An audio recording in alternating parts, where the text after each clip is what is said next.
benefits for your heart health, blood pressure, energy levels, and your immune system. But scientific news is slow to spread, so we have too many bottles of peak nitric oxide still available in our nationwide giveaway. If you'd like to enhance your bedroom performance and enjoy a host of other health benefits, a free bottle of peak nitric oxide is yours. Discover how at 1-800-616-4026. We'll even send it. Time for the it's always fresh. Let's start with Casey. Casey, good afternoon. Welcome to our Sonic Flash.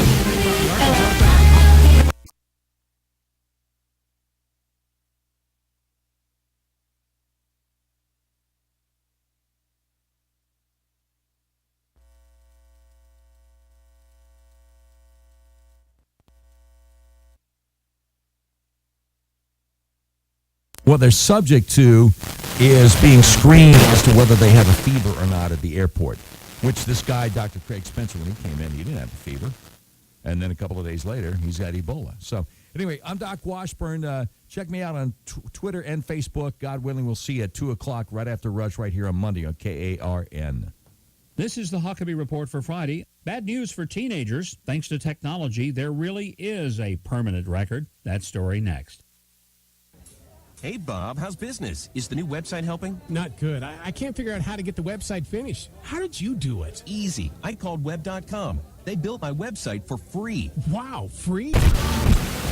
In October, Sawyer Rattler gets his eye on his sports country.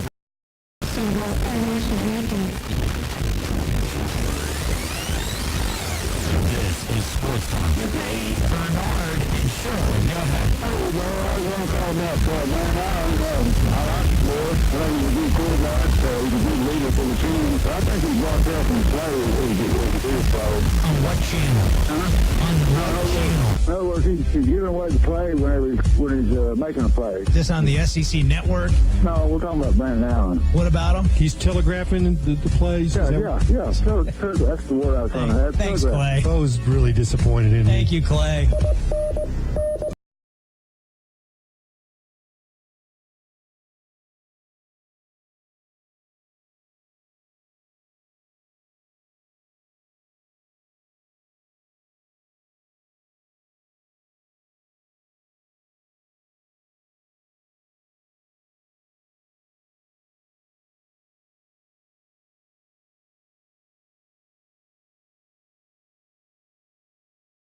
Give me a good half inch there, and I thank you.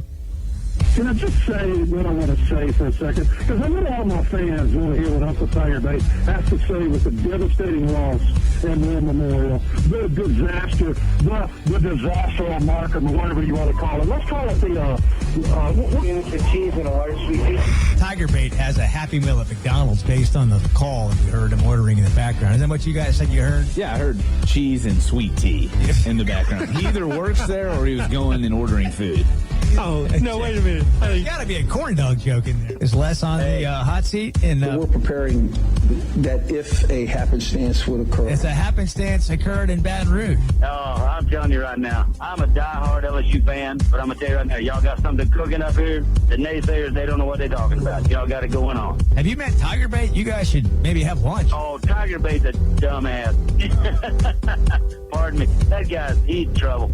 Now, he's not a real football fan. Normally we bleep stuff like that, but I don't know what else I would expect you to say. How do you feel about Blake Anderson at Arkansas State? He'll be the first A-State coach that stays there after 1 year. Go ahead, Saul. What do you have? I was a little frustrated the other night, but it was an entertaining game. Sure was. And I saw anytime somebody's making a punt from their own 6, that's wildly entertaining. That's just disgusting coaching. You got to pump the brakes on this. Hey, Seth's got an opinion. I'd just like to say A-State could probably get John L. Smith. John L. would have executed that fake punt. He's a special teams guru. That's a damn coaching mistake. The kids are playing their tail off, and the coaches are screwing it up. I don't know why this bothers me. I'm just wondering why Aaron Andrews is dressing so down lately. This whole season I've seen her on Fox, and don't get me wrong, this is kind of sexist, I guess, saying anything about it, but... Really? Kind of sexist.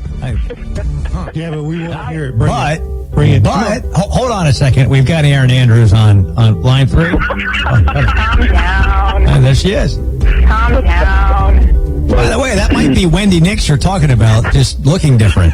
Hey, I just had a comment. I was watching the SEC version of Game Day when they came to Philadelphia for the Alabama game, and Coach Dillon came on the set, wearing his flip-flops. Some of the guys commented on that, and he said, well, we just like Saturday to be the most laid-back Sunday of the week. And I'm just wondering, are we just too laid back on Saturdays? Is what are we intention up on Saturdays? Could that be the reason we're losing our edge? What is your day? Kick back, mind my business, and stay in my own lane. This is Sports Talk. Replay. Directed by Sire Radler. Follow us on Twitter at Sports Talk WBO and on Facebook at Sports Talk with Bo.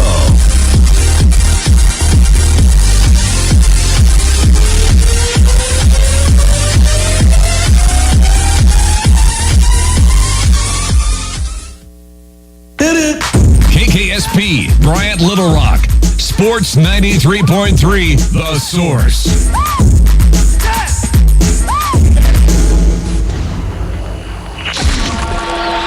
First Security Friday night. The most in-depth high school football program on the radio. Scores, highlights, calls, all the results from the studios of 106.5 The Champion, hosted by Sports Director Philip Seaton.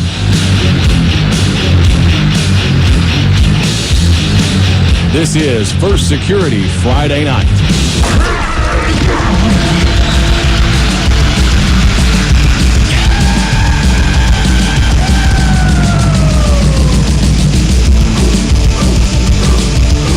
Welcome to Week 8 of the high school football season. Conference races are coming down the wire, and the smell of the playoffs are in the air. Can you feel it? Can you smell it?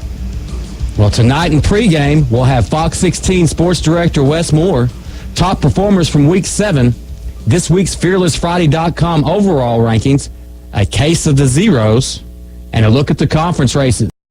Let's get it started with that magic number of 0. The unbeaten and winless.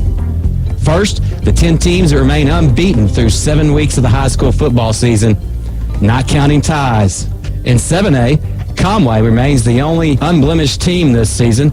The Wampus Cats host Catholic High tonight at John McConnell Stadium. In 5A, the lone team without a loss or a tie, Sylvan Hills. The Bears are at Little Rock McClellan. In 4A, we have 3 teams that are spotless, Pea Ridge, Pocahontas, and Dardanelle. Pea Ridge is at Berryville, Pocahontas faces Gosnell, and Dardanelle is in West Little Rock for a date with Joe T. Robinson. Charleston and Prescott are the only perfect teams in 3A. Charleston's at Lavaca, and Prescott hosts Benton Harmony Grove. The longest winning streak in the state belongs to Junction City. The Dragons have won 34 straight. They host Strong tonight. Hector is also undefeated and hosts Decatur, while Hazen is unbeaten, but will face 6-1 tonight. As far as those that have yet to win a game or even earn a tie, 14 teams are still searching for that elusive first win. In Class 7A, Springdale is the lone winless team. In 6A, it's Mountain Home. In 5A, J.A. Fair, DeQueen, and Clarksville are all still looking for that first win. In 4A, Southside, Batesville, and Waldron. Horatio and Drew Central in Class 3A. And in 2A, Mountain Pine, Rector, Hartford, Marvel, and Mineral Springs. That's a look at teams with goose eggs, but you never know when you get this late in the season. Upsets are possible, blowouts probable, but the only certainty is we'll be here on First Security Friday night and keep you abreast of what's going on.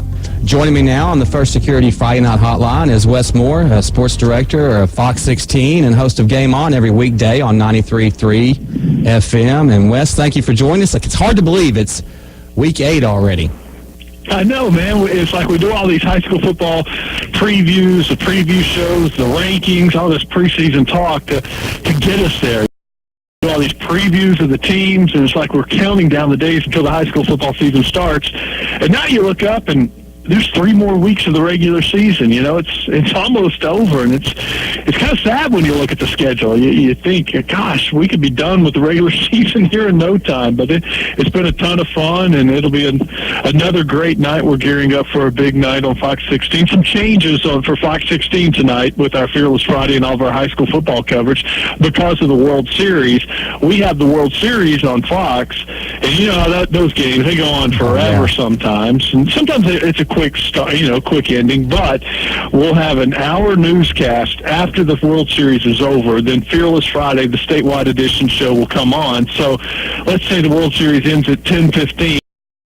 16 News will run until 11:15, and then your high school football Fearless Friday show will run from 11:15 to 11:45. I say all that just because some people are used to seeing us at 10:30. If you tune in at 10:30 and you're watching the Fox 16 News, that's what it is. It's the World Series, and we got to wait until the World Series is over and then do our newscast and then do our high school football. So hang in there with us. We'll get the Fox 16 Fearless Friday statewide edition show on at some point tonight. It will be on. That makes for a really, really busy and hectic night there. So, well, in high school football, though, it's almost like elimination week for some. Some teams already will be wrapping up playoff spots, and some teams will be eliminated tonight.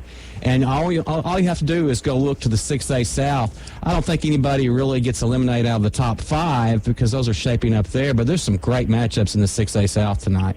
You look at that 6A South, and it appears to be a 4-team race between Pine Bluff, Benton, Lake Hamilton, and El Dorado. And what's interesting, those 4 teams play each other tonight. Benton at El Dorado at Pine Bluff, and those are 2 of our featured games tonight. Jason Snavely's going down to Pine Bluff to check out the Zebras, and El Dorado, a rematch of last year's 6A state championship game. Pine Bluff is, they're on a roll right now.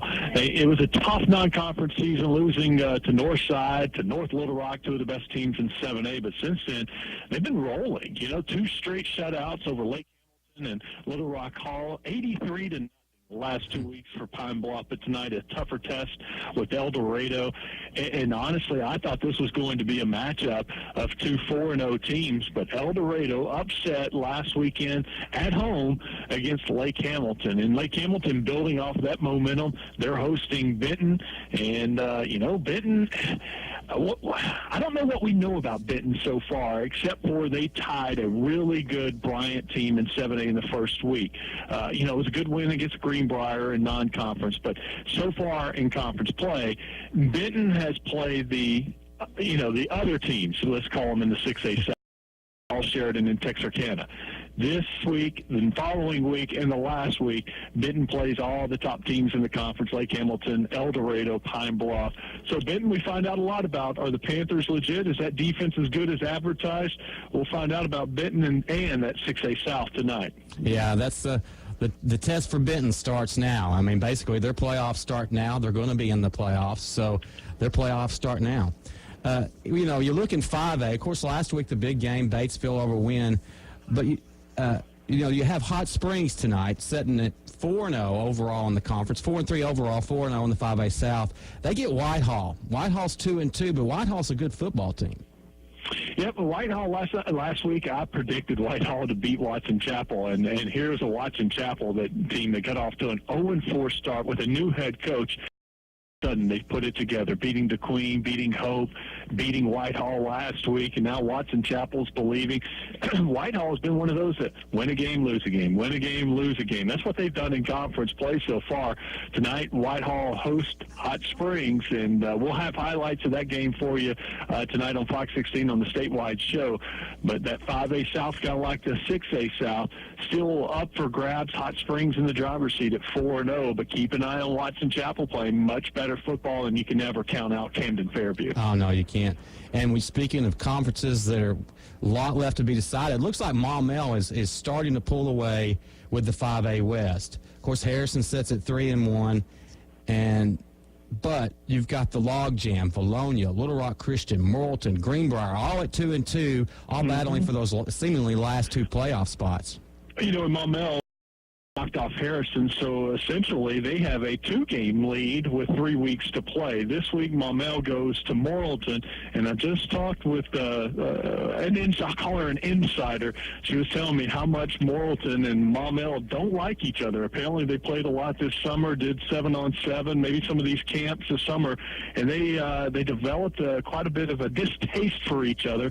So Morrilton's going to be fired up, try to give Maumelle the first loss of the season in conference play. But yeah, Maumelle's looked awesome so far this year, 6-0. The only blemish on their record, a tie against Fountain Lake, who Fountain Lake's showing to be one of the better teams in 4A in that 7-4A conference. But Maumelle, defense, that's what they do. They live and by that defense. Last week, a 21-21 tie at half against Valonia, and then they pitch a shutout in the second half and beat Valonia 45-21. I really expect Maumelle and Morrilton to be a close game tonight, because you said it, Morrilton's sitting there at 2-2. They're in jeopardy. They could lose out and miss out of the playoffs. This is a big game for Morrilton. They need to get a win tonight, and if they beat Maumelle, knock off the top dogs, that would go a long way in securing a playoff spot for Morrilton. Yeah, it should. It should. And of course, tonight in the 3-4A, two teams that in this part of the state you probably don't hear as much as about, but Pocahontas and Gosnell. Pocahontas 7-0, Gosnell 6-0-1, and both those teams are 4-0 in conference, and they meet tonight in Pocahontas. Yep, that'll probably decide the conference championship. I know Highland's just sitting back there with one loss after losing to Gosnell last week. So maybe they're rooting for Pocahontas to win tonight, and then maybe the Highland can beat Pocahontas next week and create all kinds of mess with a possible 5-1, 3 teams tied at 5-1. But Pocahontas and Gosnell tonight, that game will go a long way in deciding who wins that 4A3. Yeah, it will. And every week we seemingly talk about this conference, the 7-4A. 5 teams at 3-1.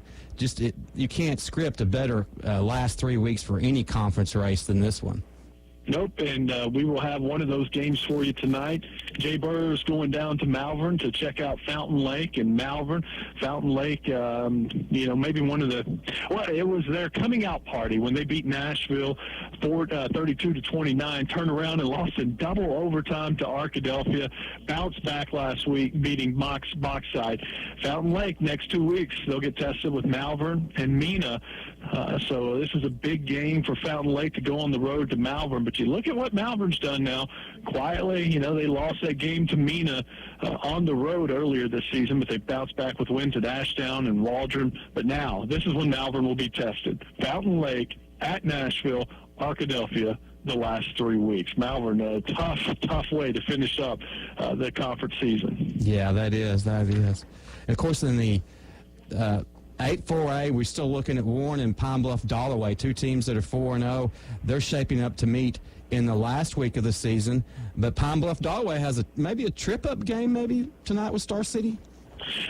I thought earlier I saw some Star City play a couple of times. I watched them against Little Rock Mills, and there was another game I caught them, and they looked impressive. But, man, I was a little bit surprised with them losing to Warren and to Hamburg. Not losing to them, but losing by 25 points to Warren, losing by 17 to Hamburg. So maybe that Star City bandwagon, maybe they're not ready yet for the prime time. So I don't know. I think Dollarway takes care of business tonight. They'll get Crossett the next week, so I don't think they're looking ahead yet to that Warren game. If there's a trap game, maybe it's the Crossett game. But no, I think Pine Bluff Dollarway takes care of business tonight. And in the 5-3A, you've got Prescott at or Benton Harmony Grove at Prescott, and both teams sitting at 4-0. The Curly Wolves, of course, undefeated. That could determine your conference title tonight. Yep, earlier this season, Prescott beat Little Rock Episcopal, and we thought maybe that was the championship game, but Benton Harmony Groves kept on winning, beating Glen Rose, Bismarck, Jessieville, and Center Point. Some close games. I think Prescott wins this game tonight, and it sets up maybe a second-place game against Little Rock Episcopal next week. Benton Harmony Grove will host Little Rock Episcopal, but I think Prescott, they'll take care of business. The Curly Wolves have looked outstanding, 7-0 on the season, and they're one of your better teams in 3A. Probably, if not the game, this could actually be the game of the night in all of high school football. It takes place in the 6-2A conference tonight. as Des Arc, 5-0 in conference, 6-0 overall, and Hazen, 5-0 and 7-0 overall. Des Arc, the Eagles, are at Hazen. I'm glad you brought it up, because if you didn't, I was going to bring it up. Our Gene Dumont's heading over to check out that game tonight. Hazen and Des Arc, 2 5-0 teams in that conference play. Hazen getting it done with defense. 5 conference games, they've given up 22 points. Quick math tells me that's about 4.5 points a game. That's outstanding defense from Hazen. Des Arc's going to have their hands full tonight. And it's not like Des Arc's giving up a ton of points either. Des Arc only giving up 93 points so far in conference play, or 90 points in conference play. These two teams are just rolling through conference play, winning by big margins. This will be a great game. Defense will probably decide it for Hazen. But it's also one of those games. This game could be over with about. You know, if they want to run the ball and pound on each other, we may have a final score early in this game. There we go. Well, Wes, I appreciate you joining us as always. It's been a pleasure, and I know you've got a busy night ahead of you, and it'll be a little bit eye partially open on baseball, but your brain fully engulfed in high school football. You know what? You'll probably have to tell me who wins the World Series game. I'll be so engulfed with all the high school football and all the coverage, I won't even know who wins the baseball game. I'm with you there, brother. I'm with you. I won't either. I'll be bringing scores as quickly as we can get them. Wes, thanks a lot for joining us, and we look forward to talking to you later. Talk to you tonight. All right. That was Fox 16 Sports Director Wes Moore. And we'll be back more. Don't go anywhere. This is First Security Friday night. Imagine an acne treatment breakthrough that even Proactive says is better than Proactive. Announcing all new Proactive Plus, the revolutionary new way to clear your skin from the #1 name in acne care. Proactive Plus is our best, most effective solution ever. And when you call 1-800-489-1397 today, tomorrow. Proactive Plus is the modern acne miracle that treats your skin beautifully. The plus means more precise, targeted medicine for faster, gentler acne prevention, and more skin-loving solutions so your complexion can look bright and beautiful. I am just so happy with Proactive Plus. I don't think my skin has ever looked this good. Call 1-800-489-1397. Be one of the first to try Proactive Plus. Guaranteed 100% risk-free. You won't see this limited time offer on TV. It's a radio exclusive. 1-800-489-1397. 1-800-489-1397. Game on with Wes Moore and Michael Smith. Look back and think back. Arkansas, while they were effective in getting a lot of first downs and moving the ball and scoring a lot of points, they were in smaller, short yardage situations, you know, whether it's a manageable situation, 3rd and 7, 3rd and 6. And so teams weren't as likely to blitz on that. Arkansas was just so run heavy at times, teams couldn't blitz. Now, if they're going to open it up more and throw the ball a little bit more, that may to blitz. Well, I think there's a misconception. Most people think about what they think Brett Bielema wants to do. They think he wants to line up and run it 60 times a game, and that's not Jim Chaney. I would be totally shocked if that's what they do this year. I think they're going to throw it more this year, and they're going to throw it more because their quarterback is healthy, and because they have their wide receivers. I think they feel like they're better, and they think that the ones that have come back have been in the system for a year. Get your game on weekdays at 11 on Sports 93.3 The Source. Dave, what are you doing? Just sending a gift to Dave 2037. Who? Me in the future. I save a little money from every paycheck as a gift to Dave 2037, so he can spend it on things like anti-gravity boots or a hologram Doberman, something cool like that. I think Dave 2037 deserves it. He worked hard. What are you getting Steve 2037? I guess I was thinking Steve 2037 would just fend for himself. Well, all right, but don't expect to be borrowing my anti-gravity boots. You want to have money in your future? You got to start saving now. Putting some money from every paycheck into a savings account or contributing to your 401k can make a big difference later. Put away a few bucks, feel like $1 million. For free ideas and easy ways to save, go to feedthepig.org. That's feedthepig.org. Hey, let's just hope Steve 2037 doesn't get his hands on a cold time machine, because he is going to come back here and knock some sense into you. This message brought to you by the American Institute of Certified Public Accountants and the Ad Council. I'm in almost every school bus and classroom. I go to school with your children. We say the Pledge of Allegiance together. You see me around the neighborhood and you tell me that I'm a pretty good kid. Well, I'm one out of every 5 children in America, and I'm struggling with hunger. This problem is more than you think. My teacher tells me we can grow up to be whatever we want. I want to grow up to be someone who doesn't go to bed hungry. There's enough food in this country to feed everybody. Please visit feedingamerica.org today and find your local food bank for ways to help. Every dollar you donate helps provide 8 meals for kids like me, quietly struggling with hunger. Together, we are Feeding America, brought to you by Feeding America and the Ad Council. Is in the books, and here's a look at the top performers from last week. Number 10, Woodlawn's Jeffrey Jones. Jones carried the pigskin 32 times for 284 yards and 4 touchdowns. Woodlawn steps out of conference play tonight with Beckman Charter School out of Bastrop, Louisiana. 9th, Huntsville's Levi Elsey. Elsey rushed for 3 touchdowns, had a touchdown reception, and returned an interception for a score. Huntsville's at Gravett. Forest City's Brian Allen rushed 19 times for 227 yards and 3 touchdowns. Allen claims the ace spot this week. The Mustangs are at Nettleton. Number 7, Fort Smith Northside's Grant Hood.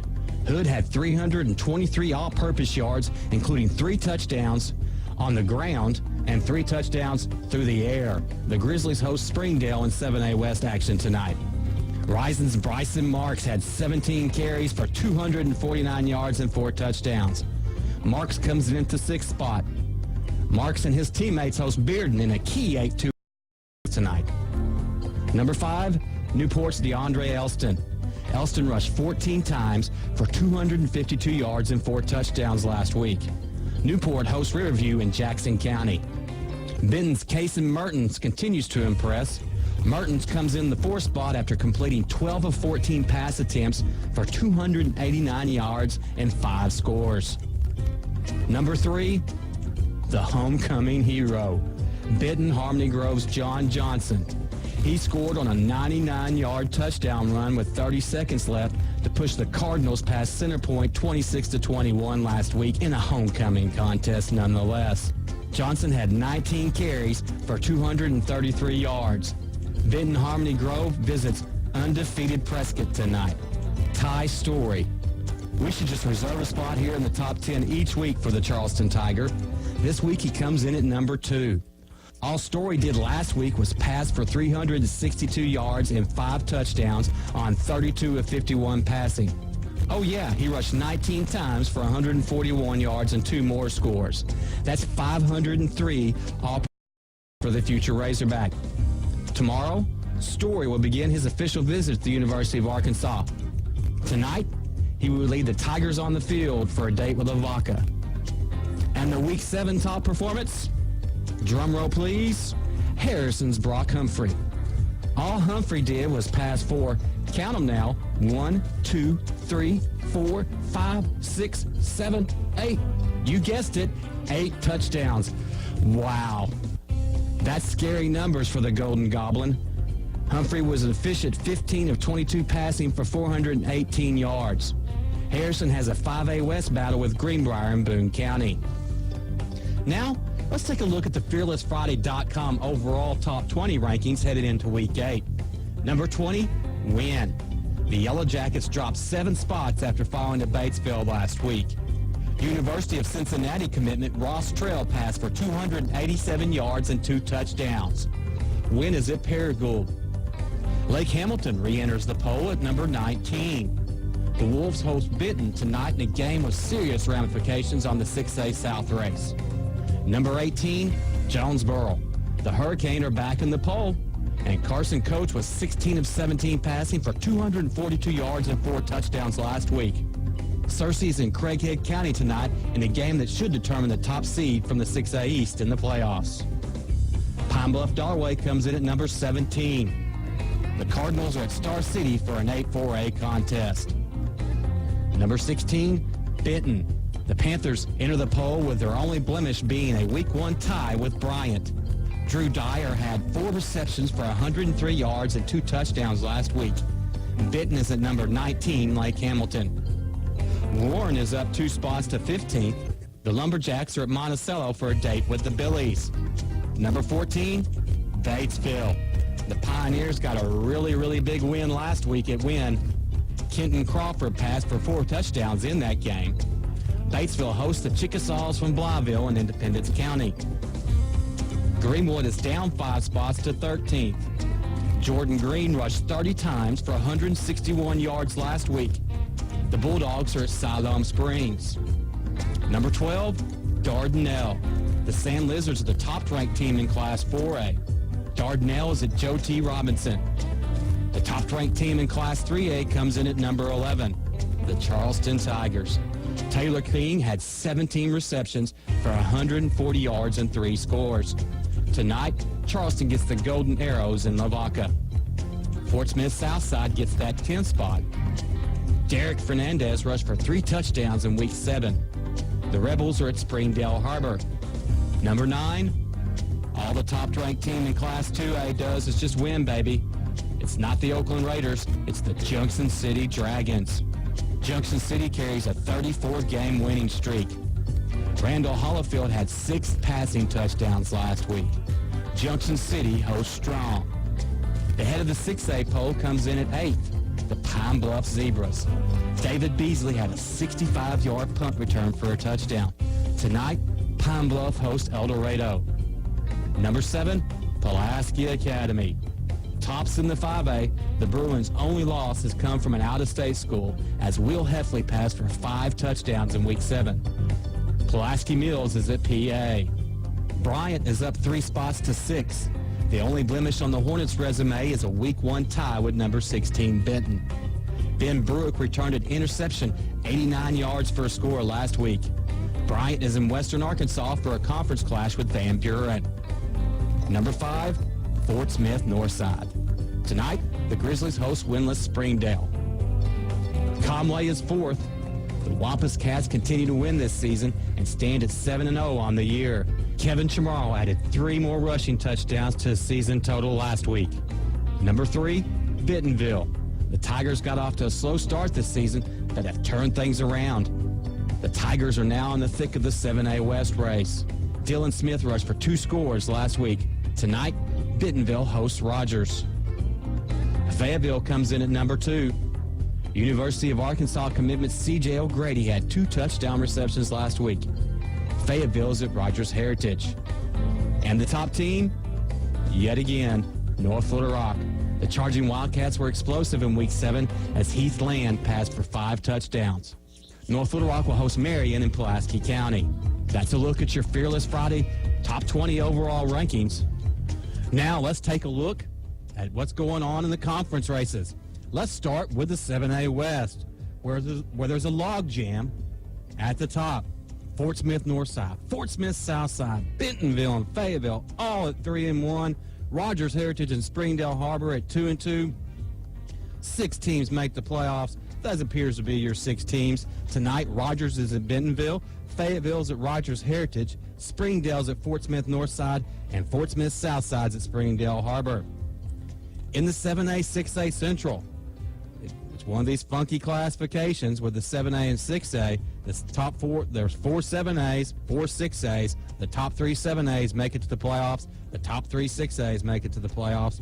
Conway and Bryant and Little Rock Catholic all lead the 7As. Conway, Bryant 4-0, Catholic at 3-1.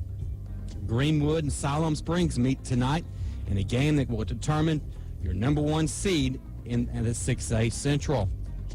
The 7A, 6A East. North Little Rock is running away with the title in the 7A, 6A East. Little Rock Central, 3-1, straight on the hill, still has a chance. Cabot at 2-2, and West Memphis at 1-3. That's your 4 7A teams. The top 3 make it.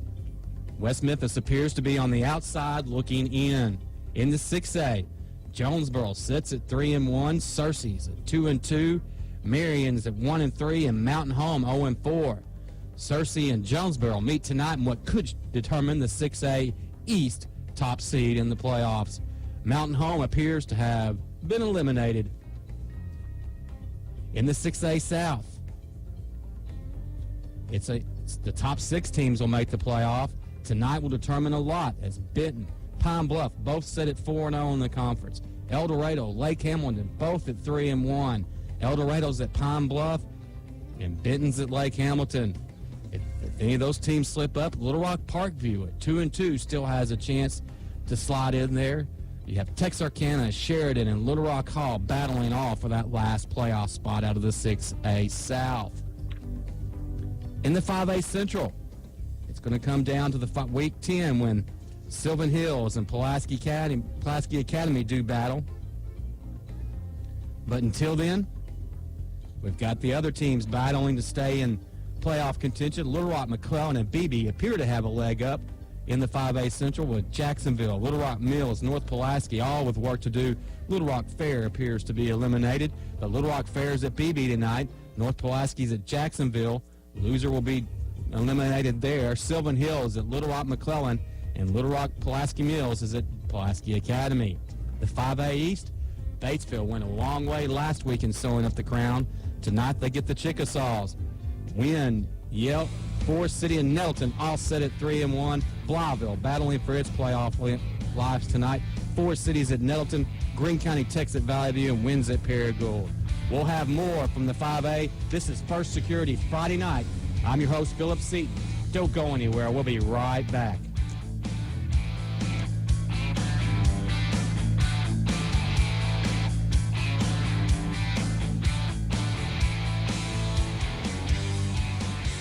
Sitting at a desk all day long, bored to tears. No one in the office is happy. Not even your boss. Stop the madness. How about a job that you can get out and meet people, develop relationships, have lots of benefits, and most of all, make the kind of money you've always wanted? If you have sales experience, love meeting people and helping their businesses to grow, great at time management, and interested in making lots of money, then you need to email your resume to Lynn Dyer at cranemedia.com or call 501-712-2582 right now. Crane Media is an equal opportunity employer. How to get an amazing deal on a great used car. Start with the most durable, longest-lasting brand in its class. Have it thoroughly inspected by a trained technician and reconditioned to meet Honda certified standards. And you've got yourself a certified pre-owned Honda. Find the one that's right for you at HondaCertified.com. Durability based on longevity. Longevity based on Polk U.S. Vehicles in Operation Registration Statistics 1988 through 2012 for Honda and competing brands. Right now, buy any new carpet at the Home Depot and is only $37 for the whole house. So let's cover more rooms with the same budget and get best-in-class carpet installation with a lifetime warranty. Visit homedepot.com/flooring measure to get started. Let's do this. Whole home carpet installation, just $37. More saving, more doing. That's the power of the Home Depot. Valid through December 24th. Minimum $499 purchase of carpet and pad. U.S. only. See store for details. This trail's incredible. Yeah. The fall colors here in this state park are so beautiful. Yeah, each tree species has certain colors. See, the hickories are gold, the dogwoods purplish red, and the oaks are red, yellow, and that dark reddish orange. Check out the different shaped leaves on this tree. Sassafras. Oil from its roots and bark used to flavor root beer. Twigs were used as toothbrushes. Birds eat the berries. You sound like an Arkansas State Parks interpreter. This is all so interesting. A compliment? Accidentally. Look, what's that bird? An LBB. LBB? Little brown bird. I haven't learned that one yet. Let's grab the wives, stop by the visitor center, and find out when the real park interpreter is leading the next hike. Maybe we'll see that LBB again. Well, you be real funny. Oh, come on. Check out all the programs at ArkansasStateParks.com. Sponsored by this station, the Arkansas Broadcasters Association, and your Arkansas State Parks. My park, your park, our parks. Welcome back to the Cat Show. Up next we have Nico. Nico is a member of the Shelter Pet Group. That's right. A group known especially for their sunspot sleeping, ball chasing, leg rubbing, couch purring, bed leaping, and of course companionship. Wonderful. And what breed would you say Nico is? I'd have to go with a tabbyish Persian kind of mix. Tremendous cat. I'd also like to point out her coat's wonderful mix of colors. Is it black, gray, gray-black, brown? Somewhere in between. Indeed. You know, it's always special when we get to see a cat like this. Just look how she struts. It's like she owns the place. And how she's so incredibly cute in her indifference to commands. A strong old feline. Ah, and see how she curls up and cuddles her person. The pitch on her purring is simply perfect. Nice one. I know. Fantastic cat. Fantastic indeed. But really the best way to know an amazing shelter pet like Nico is to meet one. Visit theshelterpetproject.org today. Adopt. Brought to you by Maddie's Fund, the Humane Society of the United States, and the Ad Council. Where it is, you'll live. Learn more at StopTextsStopWrecks.org. Brought to you by the Ad Council and the National Highway Traffic Safety Administration. Your home for Fox Sports Radio in the heart of Arkansas. 106.5 The Champion. KRZS.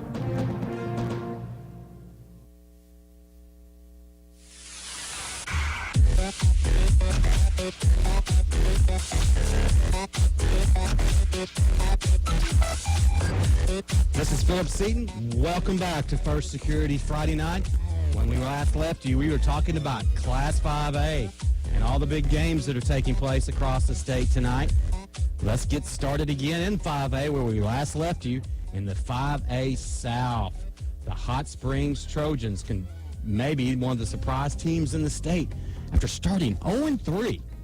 4 straight wins in the 5A South. Camden Fairview, Watson Chapel are there if the Trojans stumble, and Whitehall and Hot Springs Lakeside sit at 2-2, and you can't count out Hope and Magnolia yet at 1-3. All those teams battling for one of the 4 spots in the conference playoff or state playoffs from the 5A South. Tonight, Hope is at Camden Fairview and a must-win for the Bobcats. The Queens at Hot Springs Lakeside. The Rams need a win there over the Leopards. Hot Springs at Whitehall. And Watson Chapel's at Magnolia. That's your 5A South. Your 5A West. The Maumelle Hornets, 6-0-1. Only mark on their record, as Wes Moore told you a while ago, a tie with Fountain Lake. But the Hornets, 4-0 in the 5A West, already have a victory over Harrison. They're sitting at 3-1. Then it's a log jam for the last 2 spots in the conference, in the playoffs for the conference representative. Bologna, Little Rock Christian, Morrilton, and Greenbrier all at 2-2. Even Farmington at 1-3 is not out of it just yet. Tonight, Little Rock Christian's at Clarksville, Bologna's at Farmington, Greenbrier's at Harrison, and Maumelle's at Morrilton in the 5A West. Let's talk a little 4A football now, shall we?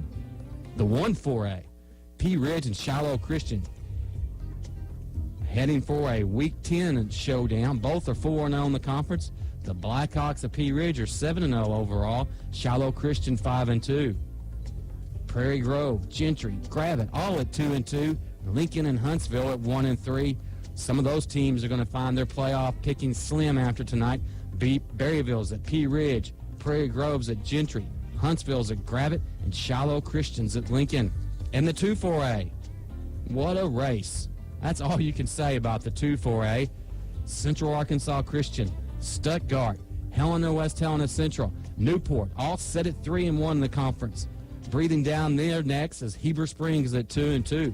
And you can't quite cut out Riverview and Lone Oak just yet. They're at 1-3 in the conference. 5 teams will make the playoffs there. Lone Oaks at Central Arkansas Christian, a must-win game for the Rabbits.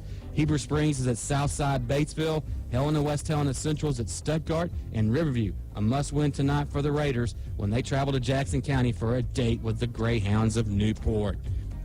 The 3-4A. We talked about this game earlier with Wes Moore, too. Pocahontas, Gosnell could be for your conference title. Both set at 4-0 in the conference. But just wait. Not too quick. Don't forget and sleep on the Highland Rebels. They're 3-1 in the conference. They're heading for a showdown next week with Pocahontas at home. So a lot can change. But those 3 teams battling it out for the conference crown. Cave City and Jonesboro Westside sit at 2-2. Harrisburg at 1-3. Brooklyn and Truman at 0-4. 5 teams from the 3-4A make it. Tonight, Highlands at Cave City. Truman's at Brooklyn. Gosnell's at Pocahontas. And Harrisburg's at Jonesboro Westside. In the 4-4A, the Sand Lizards. Dardanelle, that is, the Sand Lizards.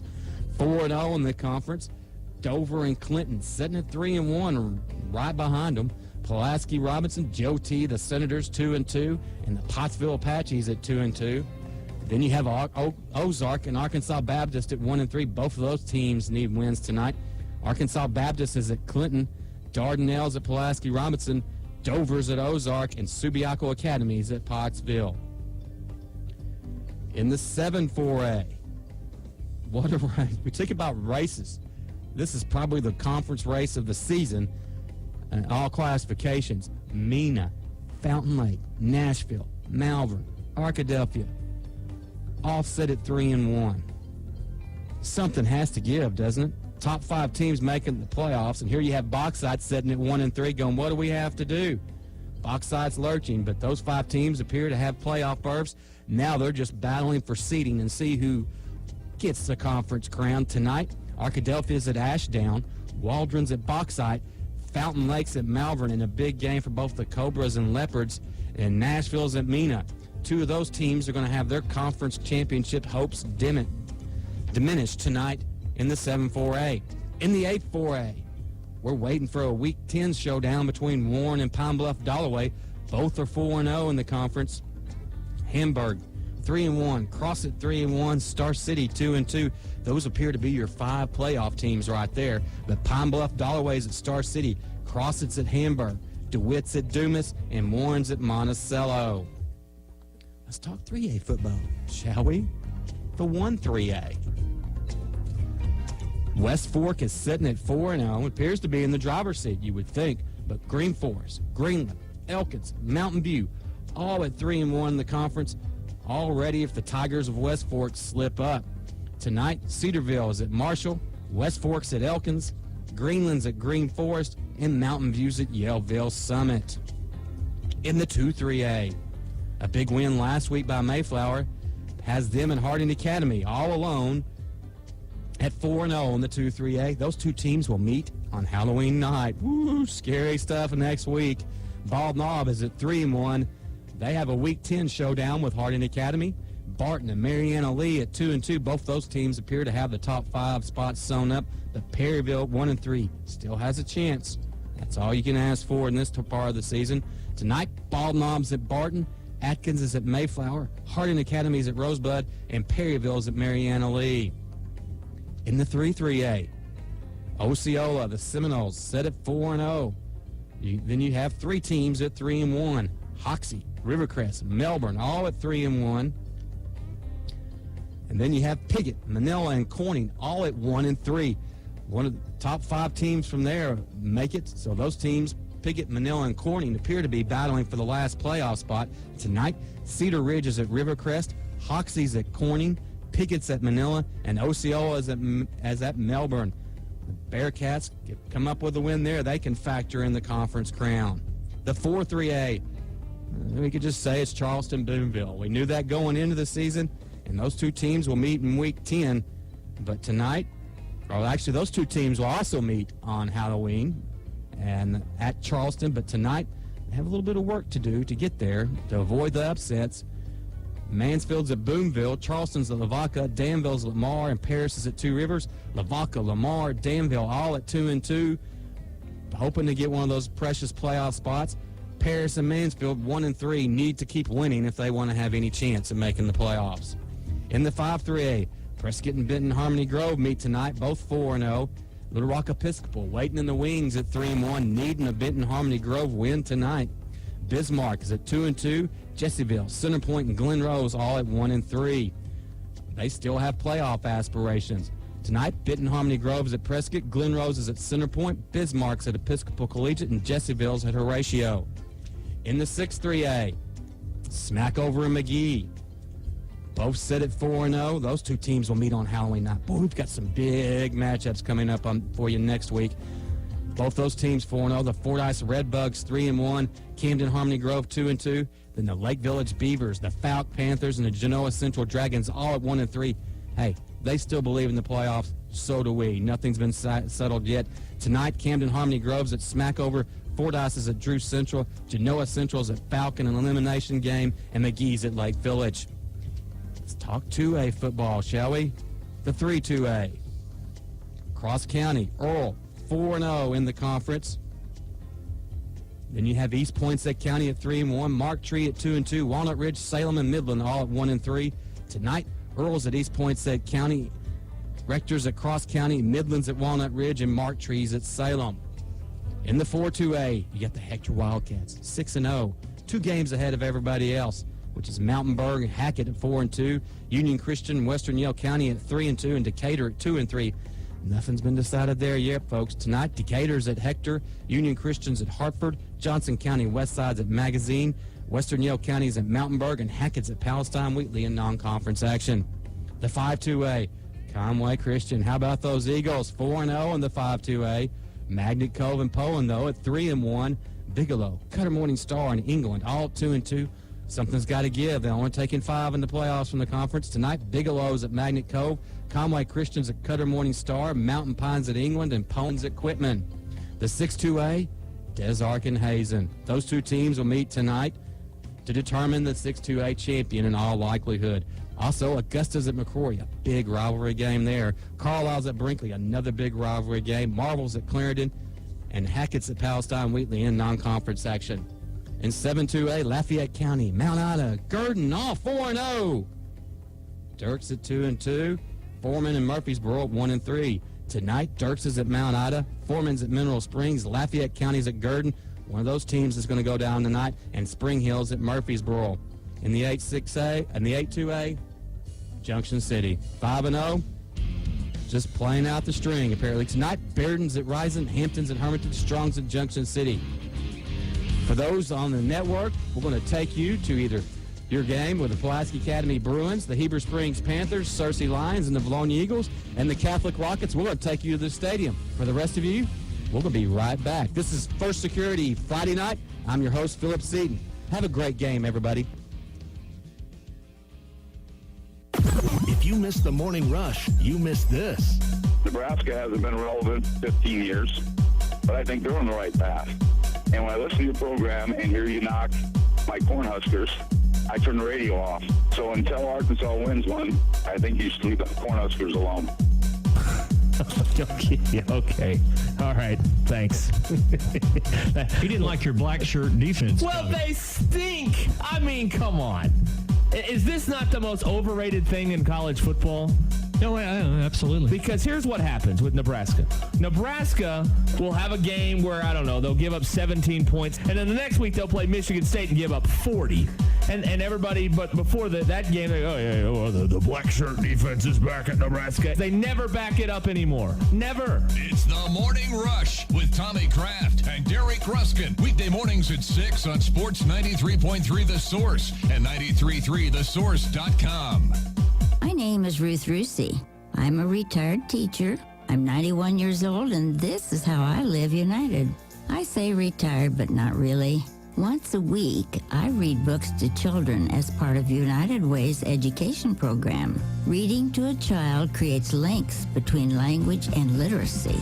It creates a bond between grown-up and child. And believe it or not, it prepares them for a better academic future. Oh, we read about frogs and flies and pigs with wings, all sorts of juicy stuff. It's a joy to watch all those little faces. I figure I have the time and they have the need. And I've always believed that if we're not here to help each other, then what are we here for really? My name is Ruth Rusi. I help kids prepare to succeed in school. So I don't just wear the shirt, I live it. Give, advocate, volunteer, Live United. Go to liveunited.org. Brought to you by United Way and the Ad Council. My name is Tom Thornton. And my name is Cindy Thornton. We've been married 38 years. We're retired, and this is how we live united. We play golf and we travel, but we also decided we were going to give to and volunteer with United Way at our community free health clinic. I do the nursing at the clinic. I work the front office, checking in patients, greeting them, making them feel comfortable. United Way is how we contribute because we know our time and money are going to the right places, the places that need it most and implement it best. Judging by the thank yous we get at the clinic, I'd say we're doing the right thing with our retirement too. We even get a few bless yous. It's incredible. We're Tom and Cindy Thornton. We volunteer at our community free health clinic, so we don't just wear the shirt. We live it. Give, advocate, volunteer, Live United. Go to liveunited.org. Brought to you by United Way and the Ad Council. This is Nnamdi Asamoah. I play football for the Philadelphia Eagles, but what I do off the field with United Way might be more important. I'm a volunteer tutor and mentor. Why? because over 1 million kids a year drop out of school, and that's not okay. It takes 12 years to create a graduate, but it takes about the same time to create a dropout. And the difference between a child becoming one or the other could be me, or it could be you. Studies show that if we get to these kids earlier, their chances are better, and kids who read well by 3rd grade are more likely to graduate. So join me in United Way. Suit up and take the pledge. Become a volunteer reader, tutor, or mentor, because when a child succeeds, we all succeed. Give, advocate, volunteer, live united. Take the pledge at unitedway.org. Brought to you by United Way, the Ad Council, and the National Football League.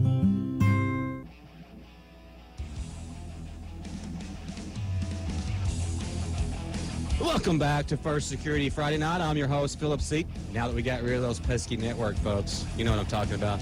Those that are getting ready to watch or listen to their favorite high school team, we're glad you're back with us. The rest of them, they can go enjoy their games. They'll be back with us later, but you know where it's at. It's right here, isn't it?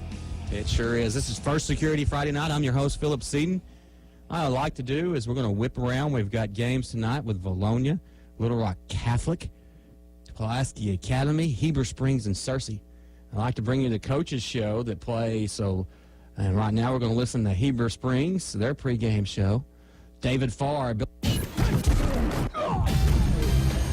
Welcome to the Central Arkansas Urgent Care broadcast of Pulaski Academy Bruins football, presented by BMW of Little Rock, First Security Bank, Crane Automotive, and Orthosurgeons. Remember, you can log on to 933thesource.com for the complete rundown of Catholic High Rockets game schedules, stats, scores, and stream the games live. Now, let's go to the game on Sports 93.3 The Source. And welcome to Pulaski Academy Bruin football. Lanny Beavers here. Jay Jones will be joining us shortly. This is the pregame show. The Pulaski Academy Bruins will be hosting the Mills Comets tonight. Mills comes in at 2-5 in conference play. Opened up with a loss to Little Rock Parkview 0-25. Defeated Little Rock Hall 28-0. Lost to Star City 25-56. At Selwyn Hills 21-63. Defeated North Pulaski 43-14, and Little Rock McClellan was a loss 27-42, and lost last week to BB. BB's playing a lot better football since they played Pulaski Academy.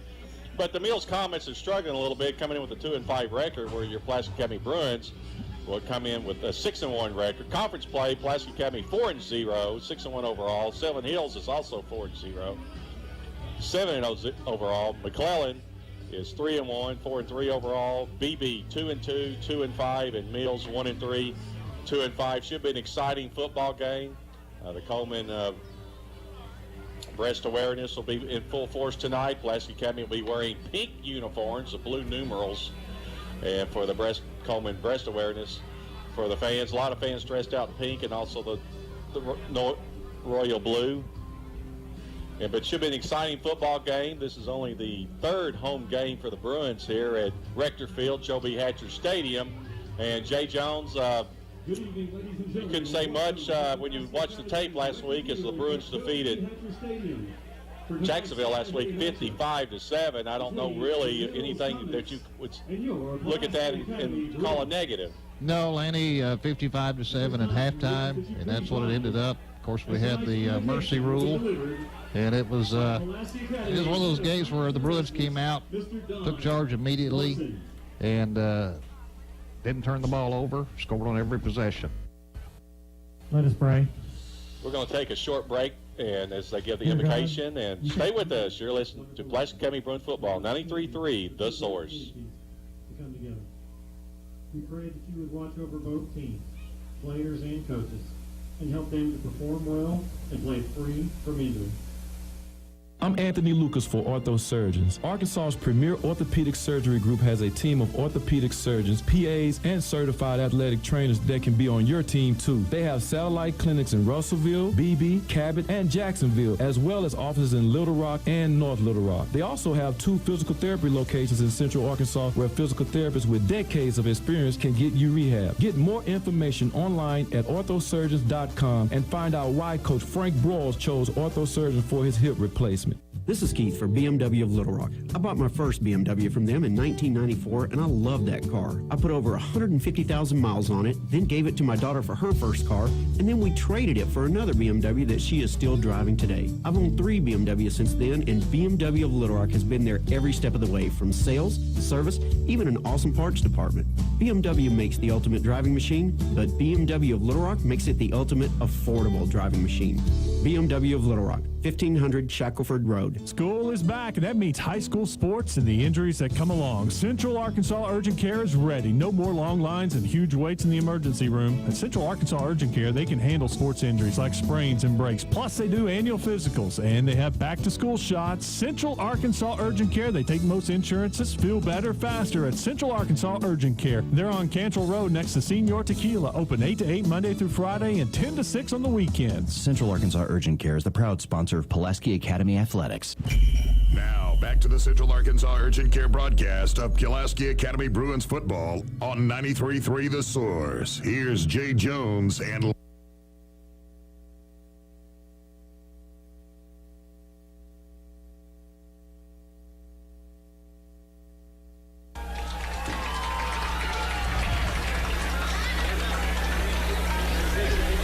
See the clock skipping a second every once in a while. Your attention to the visitor side of the field.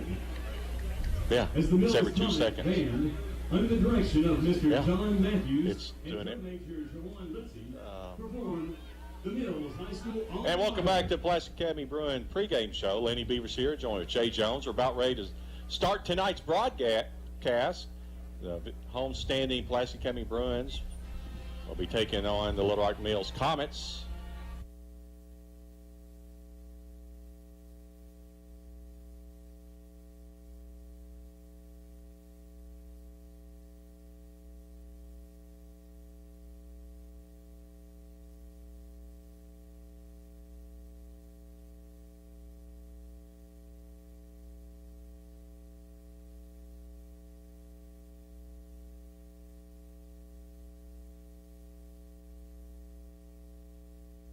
Crane Kia, Arkansas's #1 Kia dealer, now has 2 big locations. Introducing the all-new Crane Kia of Conway. Now get double the inventory and double the savings. New 2014 Kia Souls start for just $12,995. New Kia Fortes start for just $199 a month. Or choose 0% financing and sales tax paid. Plus get a 10-year, 100,000-mile warranty on every new Kia. Grand opening savings at 2 big Crane Kia locations. Crane Kia on Warden Road in North Little Rock. And the all-new Crane Kia of Conway. Exit 129 in Conway.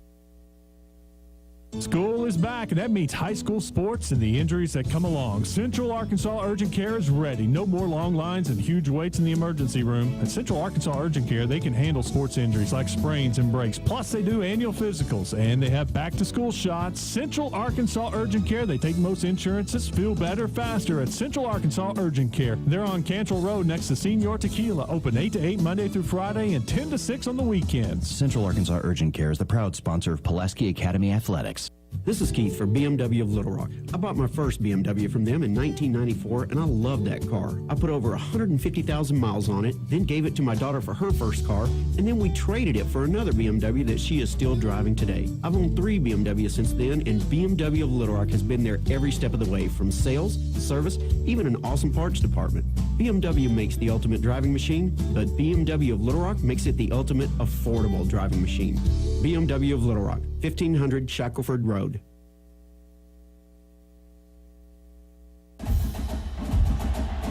We've got jackrabbits, redbugs, airedales, and elks, just to name a few. Friday night football is a big deal in Arkansas. That's one of the many reasons why we love it here. For more than 80 years, First Security's been investing in our home state and nowhere else. It's how our family-owned bank likes doing business and why our customers believe banking with us is better. First Security Bank, only in Arkansas. And big fans of Friday nights under the lights. Member FDIC. Summer is here, and so are the deals at Crane Chevrolet. Shop a huge selection of Cruze, Malibu, Traverse, Equinox, Camaro, Silverado, Tahoe, and more, with 0% financing for up to 60 months. And right now, new 2014 Silverados and Tahoes are discounted up to $10,000 off. Plus, Plus, you get a Yeti cooler.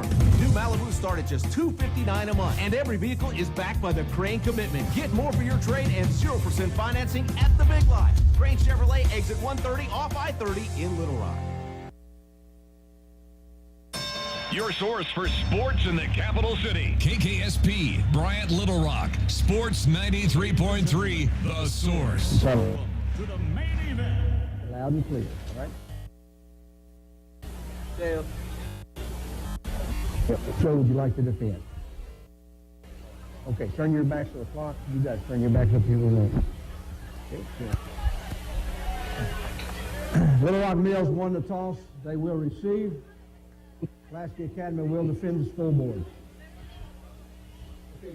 Well, for one of the rare times, Pulaski Academy will not get the ball first, Lanny. I was just thinking that I really can't think of another time recently that PA doesn't. Generally, though, it's Pulaski Academy will take the ball first, and the other team will try to play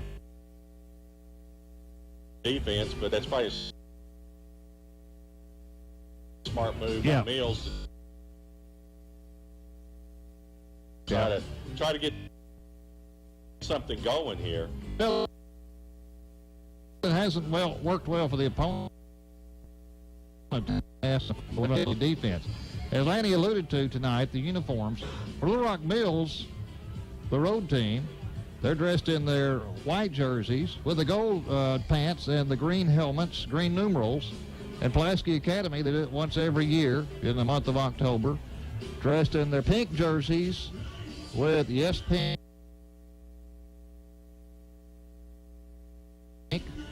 with gold helmets and gold pants, blue numeral. The has to keep focused. Yeah, they certainly do.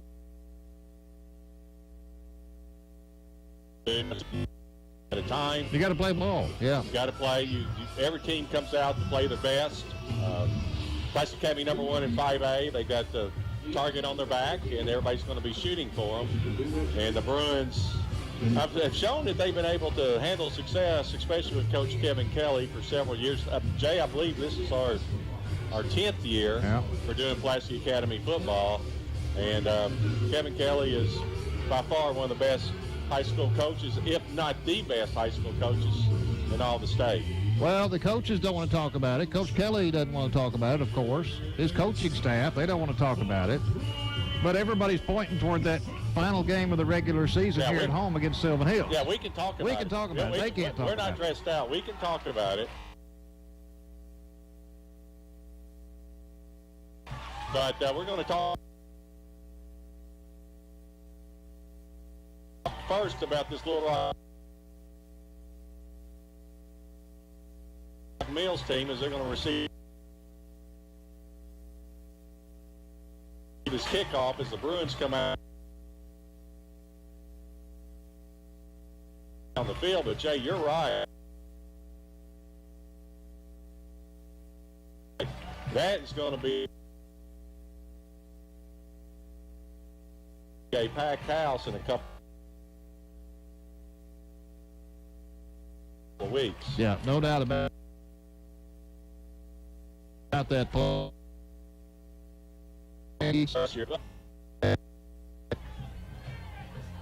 Kicking from west to east on a very pleasant night for football.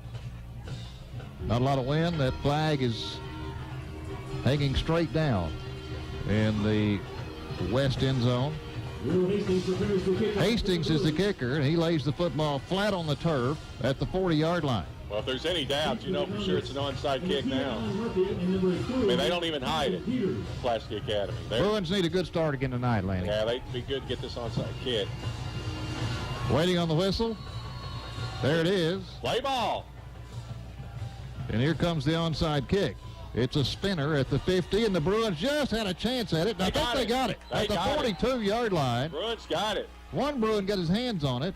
It spun down. Looked like Jacob Anderson corralled it in front of the Bruin bench, and he did. Jay, that was a fantastic onside kick. As you're right in, took off like a dart As that ball spun, nobody from Mills could get it. He just dove right on it, and Anderson with a big, and that's what we were talking about right there for the Pulaski Academy. They got the onside kick. At the Mills 41, that was just a Frisbee shot toward the Pulaski Academy sideline. And it's 1st and 10, so the Bruins offense will come out first. Heffley at quarterback. Will Heffley, the senior, has a running back off to his left. That's Bruce. Heffley back to pass. The rush is on. He throws. He's going to have a man at the 30. Down to the 25, down to the 23-yard line. That's a first down. It looks like Watkins. That's Palmer Jones. Palmer Jones, Jermaine Richards on the tackle for the Comets. 1st and 10 as they move the ball down to the 23-yard line. Gain of 18. Quickly, Heffley runs a little option left, flips it out to Bruce. He's inside the 25, down inside the 15, and Rashawn Duhart puts the stop on him and Jermaine Richards. Quick start right now for the Bruins. Brings up a 2nd down and 2. They got that ball inside the 15 to about the 14-yard line.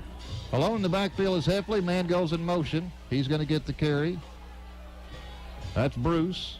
He's going to throw it into the end zone. It's complete, but let's see. Was he inbounds? I hadn't seen a signal yet. No signal. He must have been out of bounds. He just flipped that one to Bruce. He kind of did a reverse. Trying to hit Hastings in the corner of the end zone. Trey Bruce, of course, the quarterback also. Rolled out to his left. He is a left-hander. He's a lefty. It's 3rd down and short. 3rd and about 1.5 yards. Heffley alone in the shotgun.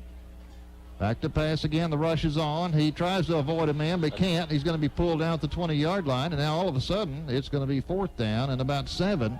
That was Alex Dickerson coming in to make the tackle, make the sack. That's a big sack right there. You got a 3rd and 1. You have nobody in the back, and give up about a 6-yard sack. So what looked promising a moment ago, 2nd and about 1.5 yards, now is 4th down about 7, and now whistles and flags. Heffley whipped the ball back to the referee. Oh, there was a timeout call. Timeout by Mills. They didn't like what they had out there and the look that Pulaski Academy was giving them. It's a big play early for Mills. It is. Mills. It's a real big play for Mills to try to stop Pulaski Academy from scoring. And the Bruins are going to be taking off with a 4th down and 7 from the 20-yard line. Need to get the ball down to the 13-yard line. Both teams huddled up on the sideline. We're just underway here at Pulaski Academy. Under a minute played so far. Pulaski Academy kicking off. Onside kick. They recovered their onside kick at their own 41-yard line, and within a couple of plays it moved down to the inside the 15-yard line. Now after a sack, it's pushed back to the 20, and it's 4th down and 7. Bruins need to get a first down or a touchdown here on this play. Heffley will operate alone in the shotgun. 2 receivers stacked to the right, 2 stacked to the left, 1 man in the slot to the left. Here we go, 4th down. Heffley rolls right, has protection, looks, dumps it out, caught at the 10, at the 5. That's Bruce, and he flips into the end zone for a touchdown. Big play there, a 20-yard gainer. Not only the first down, but the touchdown. Bruce was hit at about the 1-yard line, just kind of tumbled over into the end zone. And the Bruins are up early, 6-0.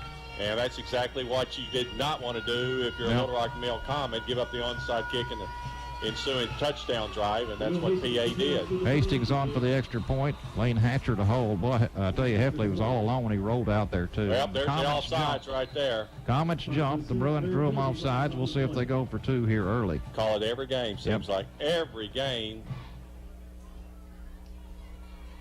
We'll see what they... And the Bruins will they're going to go for 2. They send Heffley and his crew back out there. Interesting. Fells comes out, and Bruce goes in. Ball. Defense. After this is the goal line. Replay it down. All right. So they'll move it half the distance, and the Bruins will go for 2. Jay, it looks like Trey Bruce is going to take the snap from the shotgun formation. He is in the shotgun formation by himself. Heffley split wide to the left. Kind of in the slot left. 2-point conversion. Bruce looks. He's under pressure, dodges a man, and just steps into the end zone for a 2-point conversion. That's just a great play. That's an athletic play by Trey Bruce. You're right, because he was looking. Kelvin Trotter came right up the gap. Trey made one little side step and walks into the end zone for the 2-point conversion. Now, I realize this is really, really early, but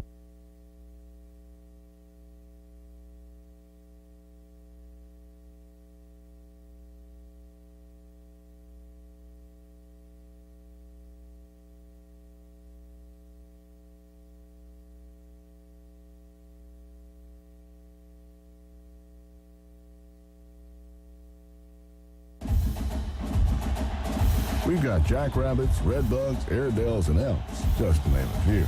Friday night football is a big deal in Arkansas. That's one of the many reasons why we love it here.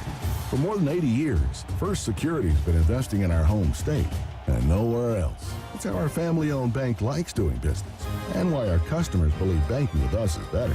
First Security Bank, only in Arkansas. And big fans of Friday nights under the lights. Member FDIC. School is back, and that means high school sports and the injuries that come along. Central Arkansas Urgent Care is ready. No more long lines and huge waits in the emergency room. At Central Arkansas Urgent Care, they can handle sports injuries like sprains and breaks. Plus, they do. School is back, and that means high school sports and the injuries that come along. Central Arkansas Urgent Care is ready. No more long lines and huge waits in the emergency room. At Central Arkansas Urgent Care, they can handle sports injuries like sprains and breaks. Plus, they do annual physicals, and they have back-to-school shots. Central Arkansas Urgent Care, they take most insurances. Feel better faster at Central Arkansas Urgent Care. They're on Cantrell Road next to Senior Tequila. Open 8 to 8 Monday through Friday and 10 to 6 on the weekends. Central Arkansas Urgent Care is the proud sponsor of Pulaski Academy Athletics. Now, back to the Central Arkansas Urgent Care broadcast of Pulaski Academy Bruins football on 93.3 The Source. Here's Jay Jones and Lanny Beavers. Take over at the 50-yard line. And the first play, quarterback Race Rogers hands off to Caleb Peters, and he goes up the middle for a couple before Robert Ader makes the tackle. He's stopped by Robert Ader.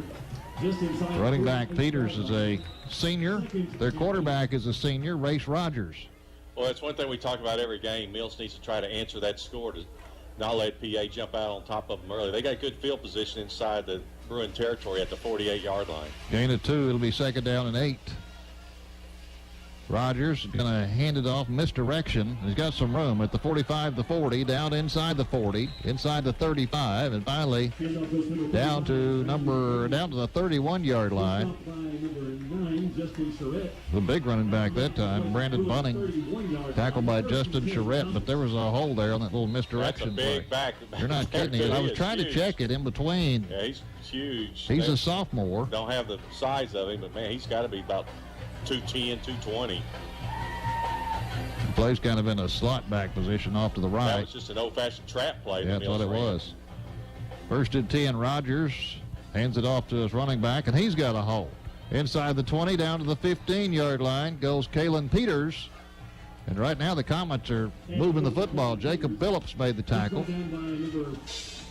First and 10. That's a big hole for the Mills Comets, and that's exactly what they wanted to do. They found two great running plays, had a trap to the left side that time, right up the middle toward the right. Another big first down at the 15-yard line of the Bruins. Bruins leading 8-0. The ball is spotted at the 15. So the Comets are threatening with their first possession. Started right at the midfield stripe after they recovered the onside kick. Quarterback Rogers up under center. Deep running back is Peters. He's going to flip it back. He's going to try the right side, tries to get outside, and he's going to be tripped up. Still drives forward inside the 15, down close to, I believe, the 12-yard line. It's a gain of about 3 on the play. That was Justin Charette who made the tackle at the 12. Well, it's good penetration in the backfield. It still was a 3-yard gain. But that tall sweep to the right looked like that was going to carry a lot more yardage. Yeah, he was just trying to beat the defense to the right edge. All running plays so far for Mills. Gained 3, second down and 7 from the 12-yard line. I'm telling you, Jay, Mills has got some size. That offensive line, they got some beef on that offensive line right out there. Rogers up under center again.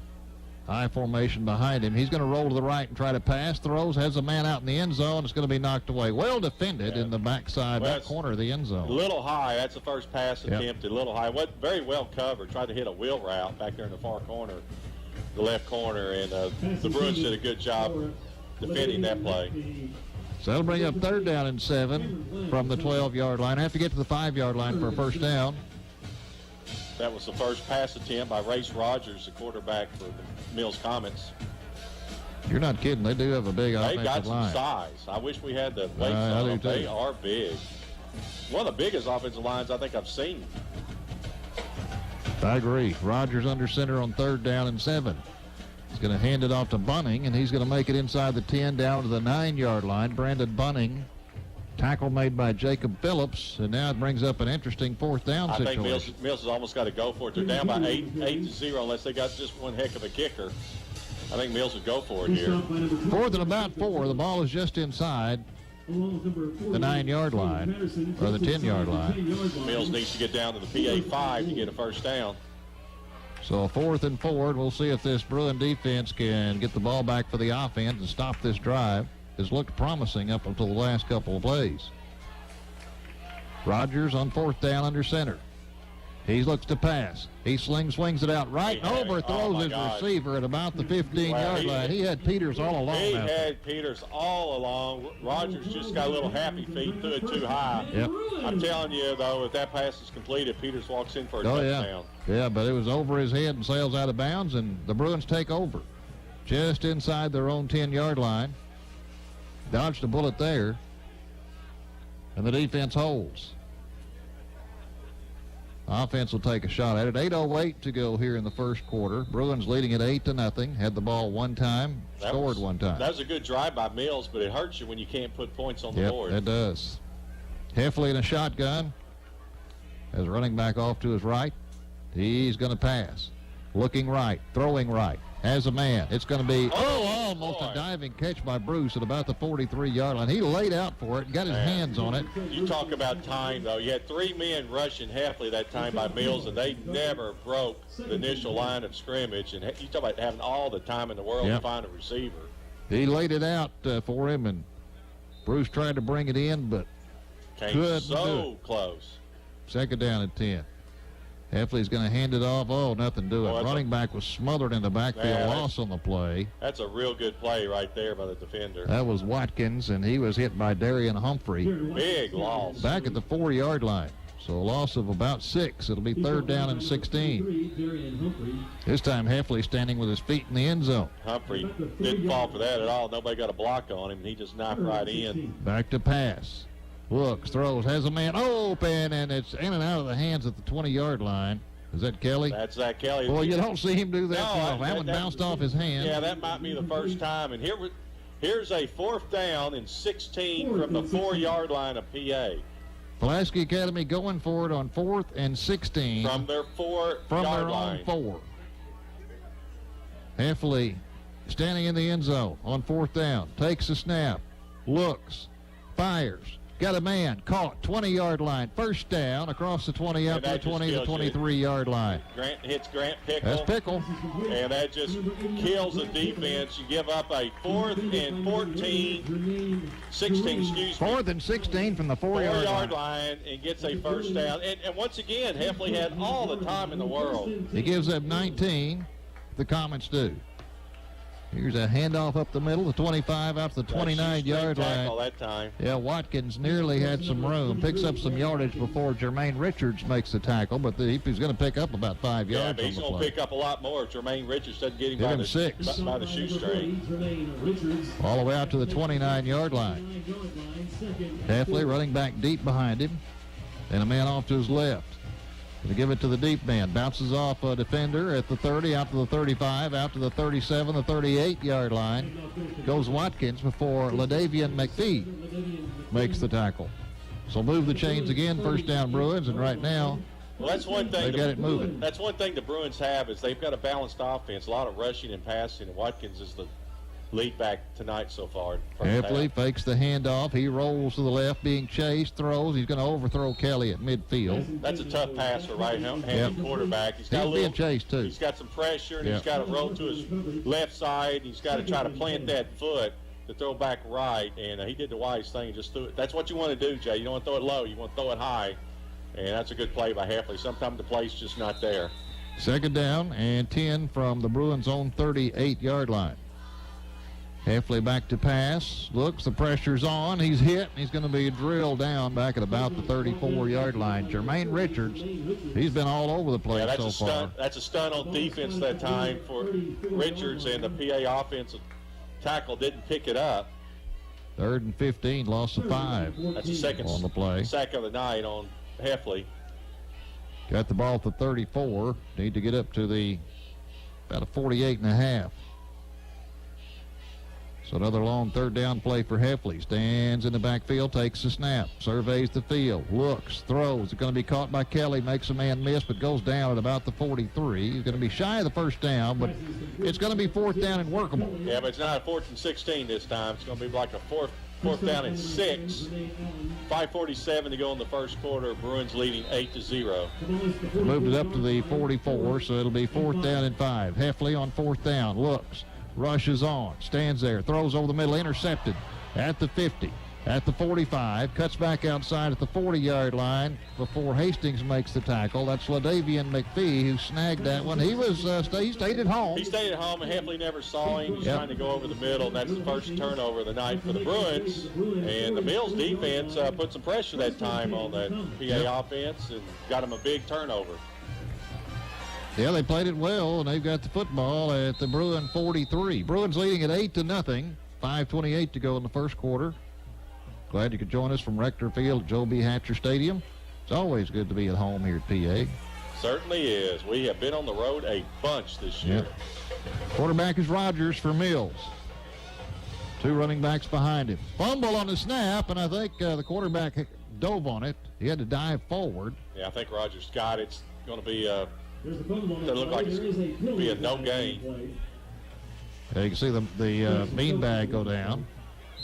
He's going to get back to the line of scrimmage after he dove on that football. It just happened that the quarterback, Rogers, he knew he fumbled it, so he jumped down before the defenders could react. Yeah, it looked like Rogers pulled back too soon and just didn't get a good handle on it. And he first one to realize that was able to, fortunately for Mills, was able to fall on it. 2nd down and 10 now after that missed exchange. Rogers hands it off. First man through, not much there. Maybe a yard before a lot of Bruins show up. Led by Reed Rickenbach. Got back to the line of scrimmage, plus, let's see, maybe a yard. Get about a yard and a half. So we'll call it 3rd down. We'll call it 3rd down and 9. 4:30 remaining in the first quarter. Bruins leading 8-0. Ball's outside the Bruin 41, and a big 3rd down play for the Comets. Lando Caldwell, receiver, split wide to the left. Quarterback has 1 man deep, and that's Kalen Peters. But he's going to pass.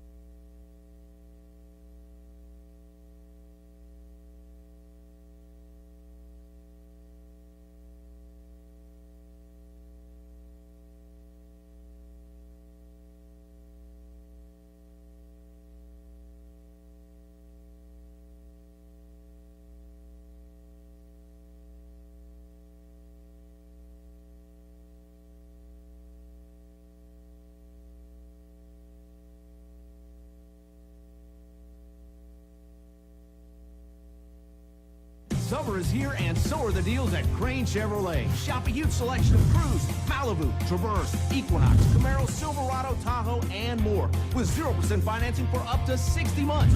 And right now, new 2014 Silverados and Tahoes are discounted up to $10,000 off. Plus, you get a Yeti cooler. New Malibus start at just $259 a month, and every vehicle is backed by the Crane Commitment. Get more for your trade and 0% financing at the Big Lot. Crane Chevrolet, exit 130 off I-30 in Little Rock.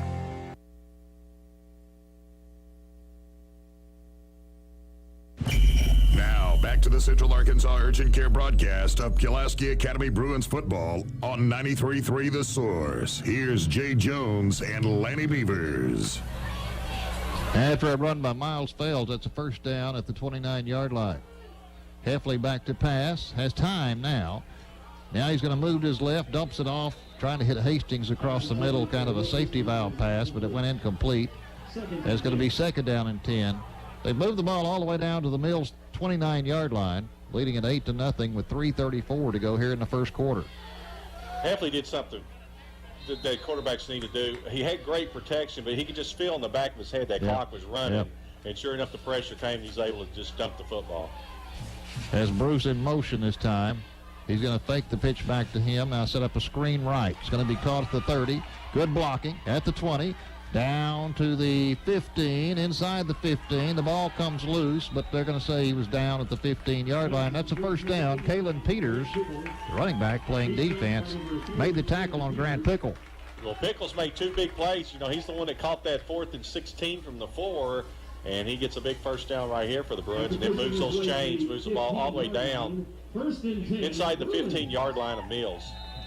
So first down and 10 for the Bruins at the 15-yard line of Mills. They look to the sideline. Coach Kelly flashing plays into them. Running back on both sides of Heffley. He stands back at the 20-yard line on first down. Takes a snap, throws it. A little slant over the middle is going to be incomplete at about the 10-yard line. Maybe a half a step too soon trying to hit Will Hastings there. I think Hastings tried to adjust his pattern, too. You had a linebacker that stayed home. Yep. It looked like Hastings tried to adjust his pattern and threw it off just a step. So it's going to be second down and 10 from the 15-yard line. 3 minutes exactly to play here in the first quarter. Pulaski Academy leading it 8-0.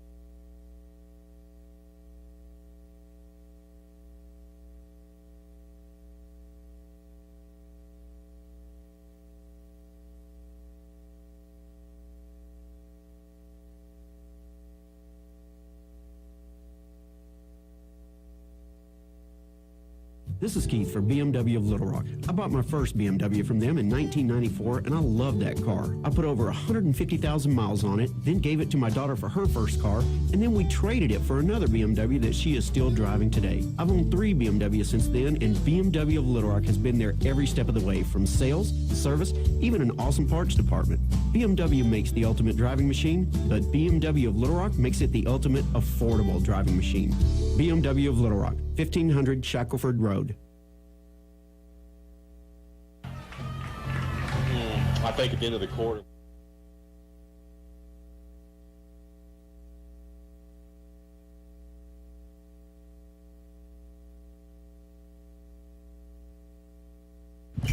Now, back to the Central Arkansas Urgent Care broadcast. St. John's Lanny Beavers. I'm trying to work some things out here. The Bruins did score a pass to Zach Kelly in the back corner of the end zone. I got to tell you something. Heffley was hit as soon as he delivered the ball. He didn't have any room to step up. 5-play drive, 44 yards. Took a minute 3 off the clock, and the Bruins now lead at 15-0, and they're kicking off. From the 40-yard line, from our left to our right, still have 2:55 to go here in the third quarter. Now here comes an onside kick. It's a bouncer. It's up in the air. It's tipped. Still tipped. It's still loose, and I think the Comets finally grabbed it at the top of the pile. Yeah, I believe Mills is going to keep Man, it. that thing was just hanging there. And the Comets finally get it at the 45-yard line. Levi Allison finally comes down with it. He was in the top of the pile. It looked dangerous for Mills for a while, but Levi was able to bring it down. First and 10 at the 45. I tell you what, you can't come to a PA game and say it wasn't exciting. No, you can't, though. All the onside kicks, the fourth down plays. So first and 10 Mills moving from our right to our left. They'll start off at their own 45-yard line. They need to make something happen here. They're down 15-0 with under 3 minutes to play in the first quarter. Jay Cameron Blaine right now is playing out as outside linebacker tonight for Pulaski Academy. Rogers hands it off to the first man through, and he is hit as soon as he gets the football. Went to Brandon Bunning. Bunning is hit immediately by Reed Bartholomew, and then he got some help, and Bunning fell forward for a yard, and that's it. He's second down and 9.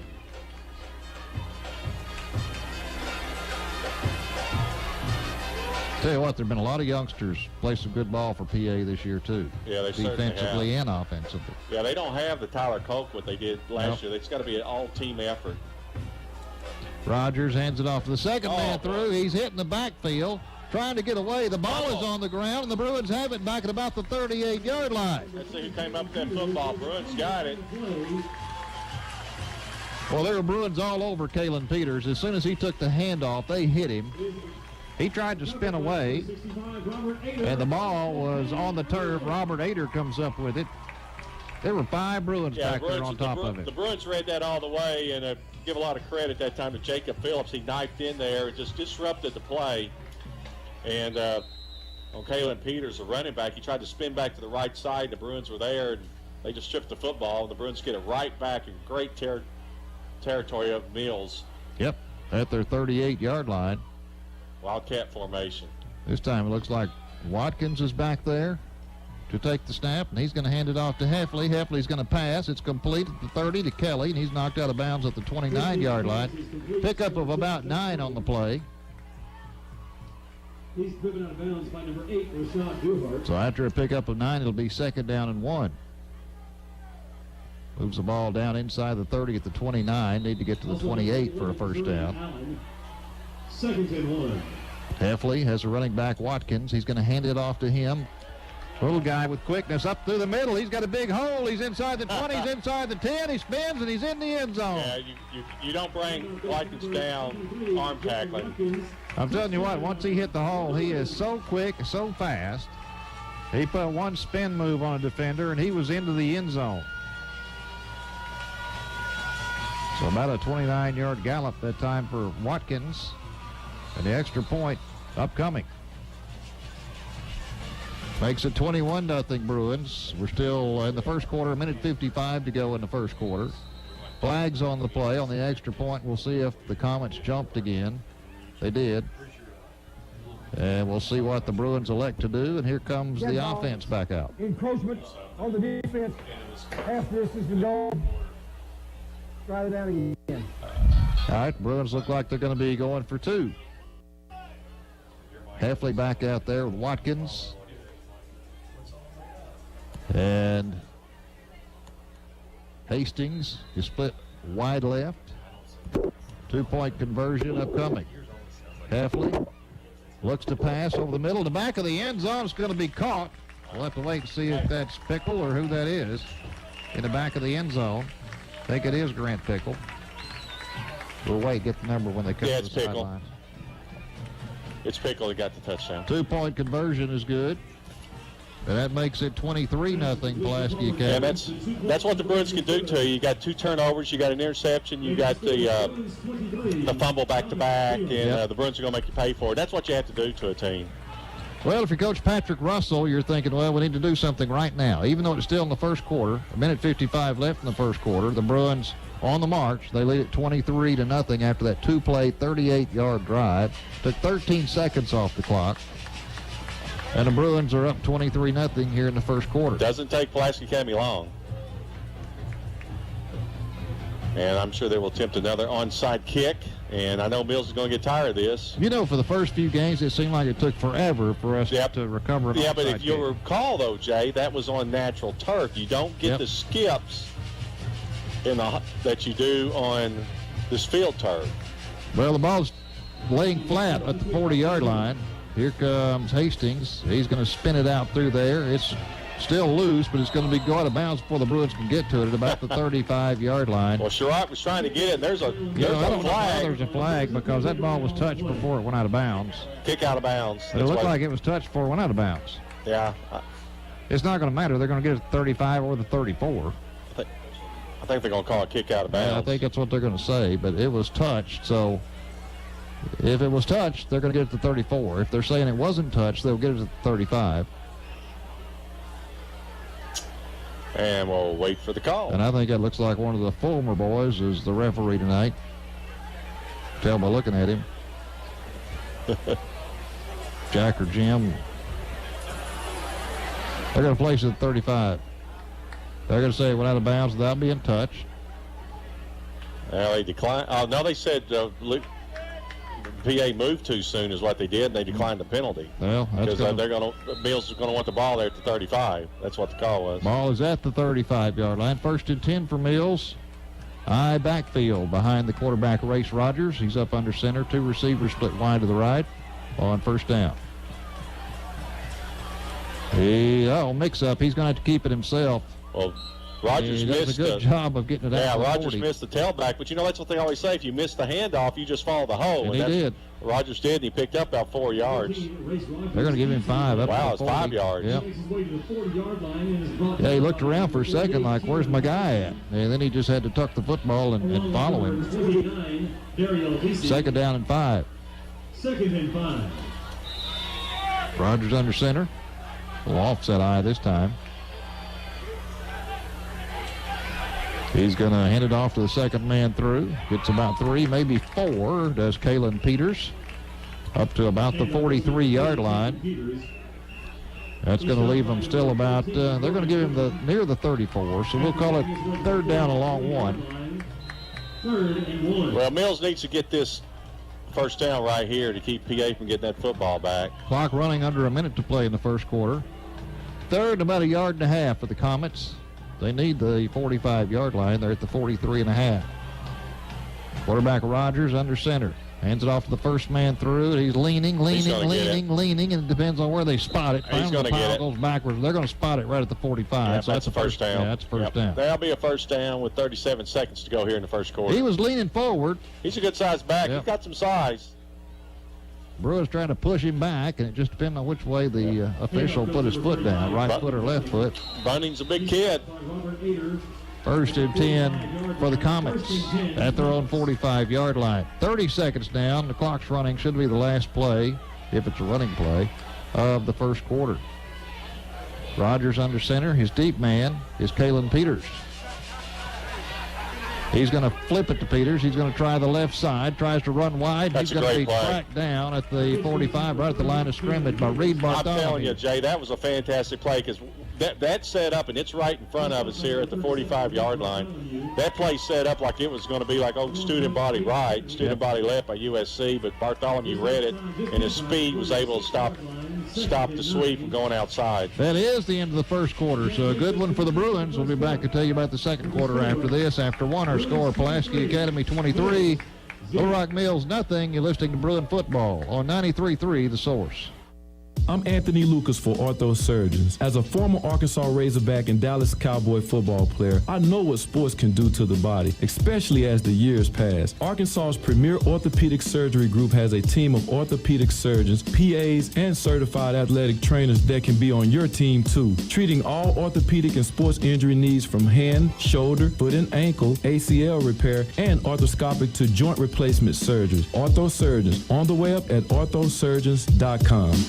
School is back, and that means high school sports and the injuries that come along. Central Arkansas Urgent Care is ready. No more long lines and huge waits in the emergency room. At Central Arkansas Urgent Care, they can handle sports injuries like sprains and breaks. Plus, they do annual physicals, and they have back-to-school shots. Central Arkansas Urgent Care, they take most insurances. Feel better faster at Central Arkansas Urgent Care. They're on Cantrell Road next to Senior Tequila. Open 8 to 8 Monday through Friday and 10 to 6 on the weekends. Central Arkansas Urgent Care is the proud sponsor of Pulaski Academy Athletics. Now, back to the Central Arkansas Urgent Care broadcast of Pulaski Academy Bruins football on 93.3 The Source. Here's Jay Jones and Lanny Beavers. We'll start the second quarter with Mills having a second down and 9 from their own 46. Moving from our left to our right. Handed off what to a Peters. play. He's going to be hitting the backfield. Who was that game charging through? Reed Rickenbach like a missile. Reed read that perfectly. He hit that gap. And that went nowhere quick, loss of a couple yards. Yep. You know, we were talking about the defense earlier, Jay. There's no Tyler Colquitt. He was playing for the University of Arkansas now, a star defensive player. But you got to talk about this defense here for the Bruins. Yep. I mean, it has been a team effort all year. No big stars. They all do their job.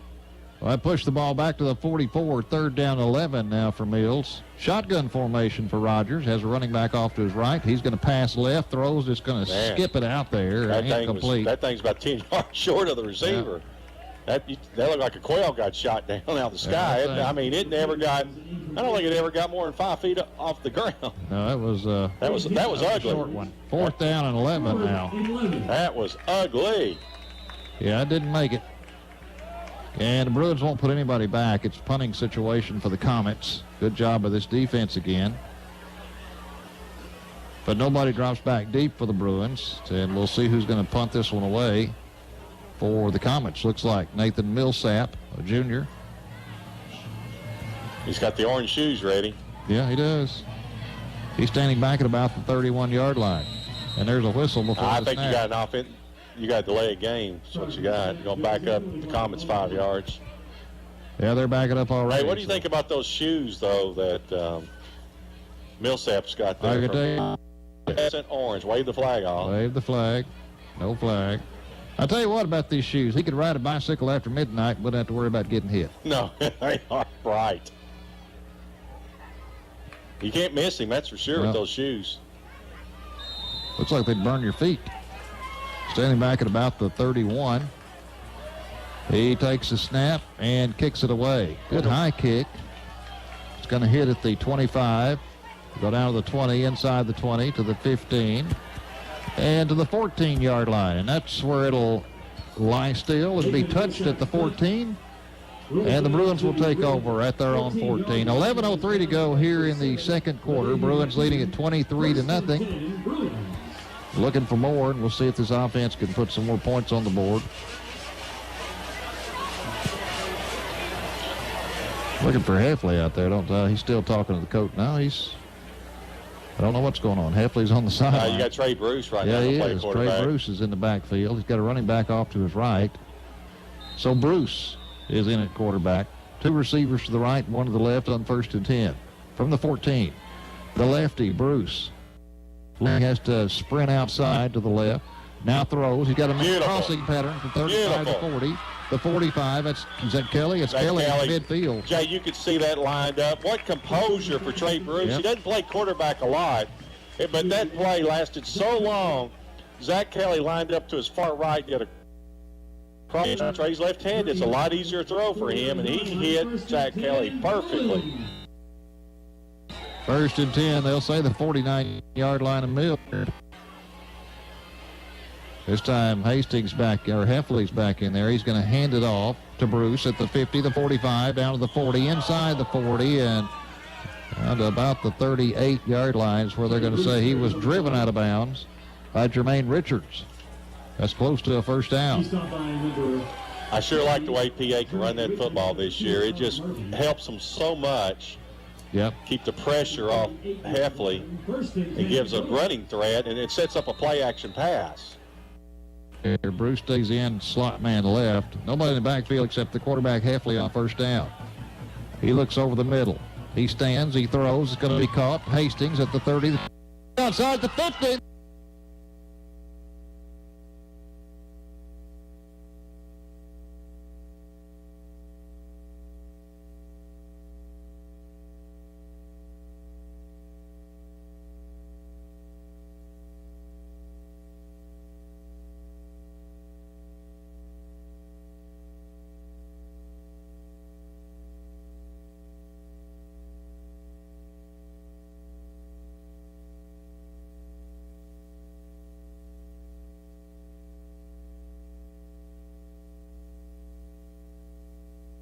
Crane Kia, Arkansas's #1 Kia dealer, now has 2 big locations. Introducing the all-new Crane Kia of Conway. Now get double the inventory and double the savings. New 2014 Kia Soul start for just $12,995. New Kia Forte start for just $199 a month. Or choose 0% financing and sales tax paid. Plus get a 10-year, 100,000-mile warranty on every new Kia. Grand opening savings at 2 big Crane Kia locations. Crane Kia on Warden Road in North Little Rock and the all-new Crane Kia of Conway. Exit 129 in Conway.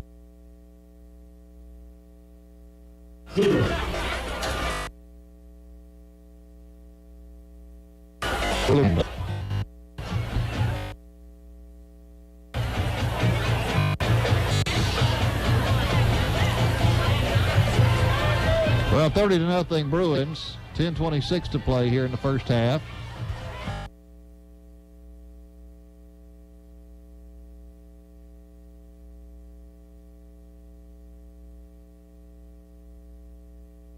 And they'll kick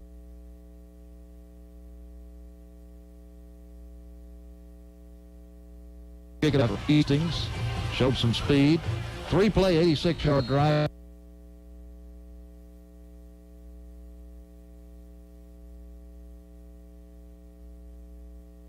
Only took Hastings. It's a long one. He showed he's got a leg. Yep. This scored 30.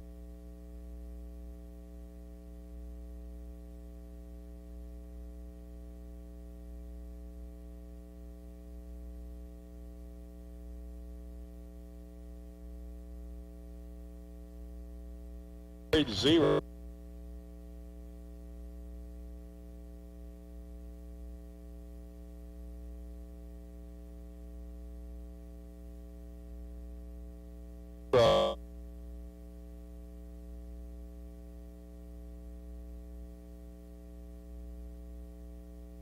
30 to nothing. Pulaski under Joby Bruins. So it's going to be against Mills. You could take the loss on the play and make it second down and probably 12. Well, PA, I'm sure Coach Todd Wood will take the play. Talking to Coach Jason White on the sideline, too. He says, yes, we'll take it, I believe. Yeah, it might be 10 yards, though. They're going to mark it back to the 15-yard line. The penalty is illegal formation on the offense. Only had 6 men on the line of scrimmage.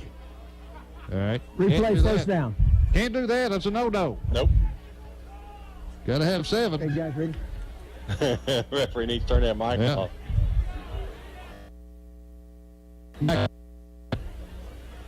10-18 to play here in the second quarter.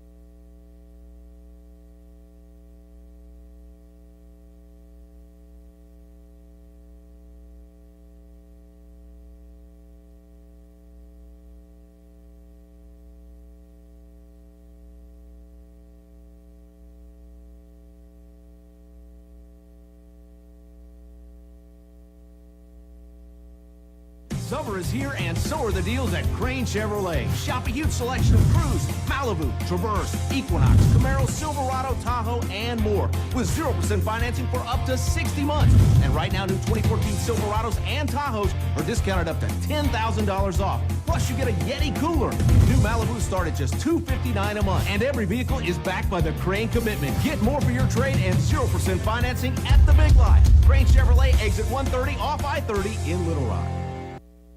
Here, do me a favor.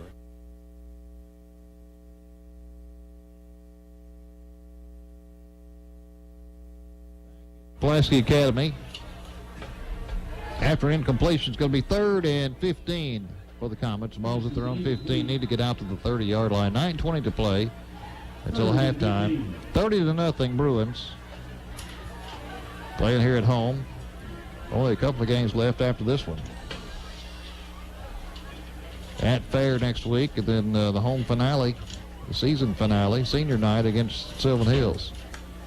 Rogers is going to hand it off to his running back, Peters. He's got some room. He's out across the 25 to the 26-yard line, maybe the 27. As I think a bat just flew by the window here. It is getting close to Halloween. Yeah, he gets out to the 27-yard line. Still going to be about 3 yards shy of the first down, 4th and 3. I think Mills probably going to go for it here. Yeah, it looks like it.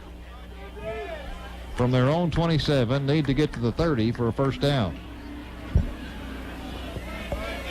Rogers under center. Peters is the deep man. He's standing back at about the 20-yard line. Rogers on 4th down. He's going to hand it off to the first man through, and he's got a hole across the 30, across the 40, out to about the 42, 43-yard line. Rambling goes Brandon Bunning. He's a big kid. He's got a big first down there that Mills needed. So that'll keep the drive going with 8:36 to go until halftime. Bruins in control 30-0 here in the first half. But a 1st and 10 for the Comets at the 42. That time all the Bruins were shooting for that deep back, Caleb Peters. And he didn't have the ball. It was Bunning. He picked up the first down and more. Rogers, I formation behind him. He's going to hand it off to the second man through, Peters, and he's going to make it up to about the 45-yard line. Gain of about 3 before Corbin Whittam. Corbin Whittam makes a tackle. That offensive play right there wasn't real pretty for Mills either. They're missing their backs. Their timing's off, but it still picked up about 2.5 yards. Looked like he almost ran into his he did. He did run into the back, and they just kind of stopped, but the hole was still there, and they were able to get about, they call it 3 yards now.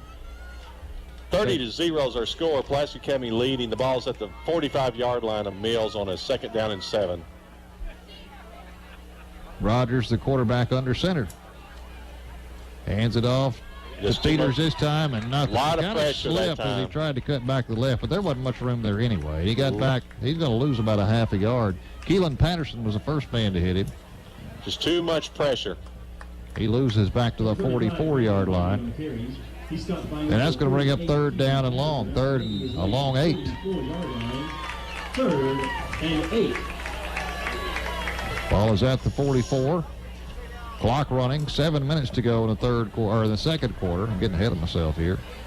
Bruins leading at 30-0. Rogers, 2 men in the backfield behind him. He's going to flip it wide left. Peters looking for room. Oh, their shirts, the Bruins pink shirts all over it. Yeah, they are. The sweeps are not really working. The trap plays in the middle of that defensive PA's been most successful. It's going to bring up out a 4th down and 7. Yeah, he got it up to the 40, just beyond the 45. I wanted to say blue shirts all over him, but tonight they're wearing pink. Pulaski Academy. Well, you're partly right because they got blue numbers. Yeah. So here's another 4th down, 4th and about 6.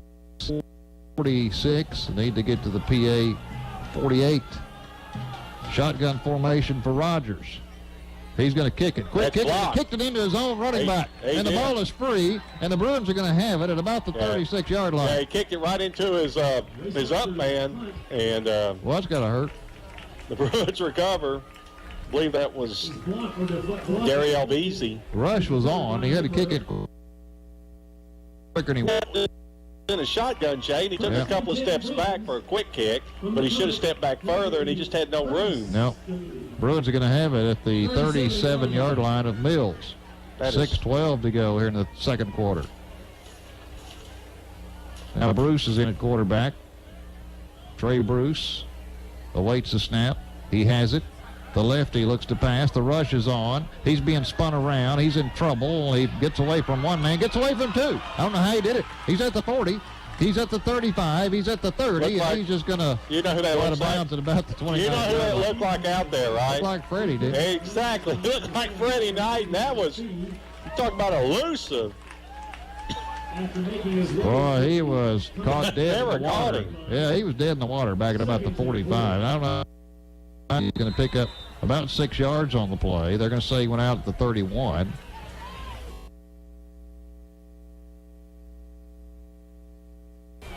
So it'll be second down. 4. He's about to catch his breath. He comes back in. Still plenty of time. Trying to get a receiver set. Get it off. One, and he finally rolls to the right, looking back left. Now dumps it off, and that's a first down. Is that Kelly? I think it is. At about the 26-yard line. Well, Heffley could have run that for a first down too, but he just dumped it off to Kelly for the first down and moved those chains. Right on the sidelines. He was about to run out of room. Kelly was too, so he dumped it to Kelly, and he had enough for the first. First and 10 at the 26-yard line. Bruins leading it up until half. Well, man goes in motion. That's Heffley, but a direct snap to Watkins. He's running left at the 25. Gets the corners. The 20, the 15, down to about the 10. They may say the 11. Let's see where they mark him down. At the 10-yard line. Well, I'm telling you what, if he ever gets gone. You've got Watkins taking all the snaps because Miles Fales is a little banged up. Looks like he's got a favoring that right knee. Talking about Fales. That's why we haven't seen him. Now a timeout's called. Let's see. Mills is going to call it. Timeout. Yeah, they will. Timeout. Well, we'll take a break with them. 5:42 to play here in the first half. Our score, Pulaski Academy 30, Little Rock Mills nothing. You're listening to Bruin Football on the Source, 93.3 FM.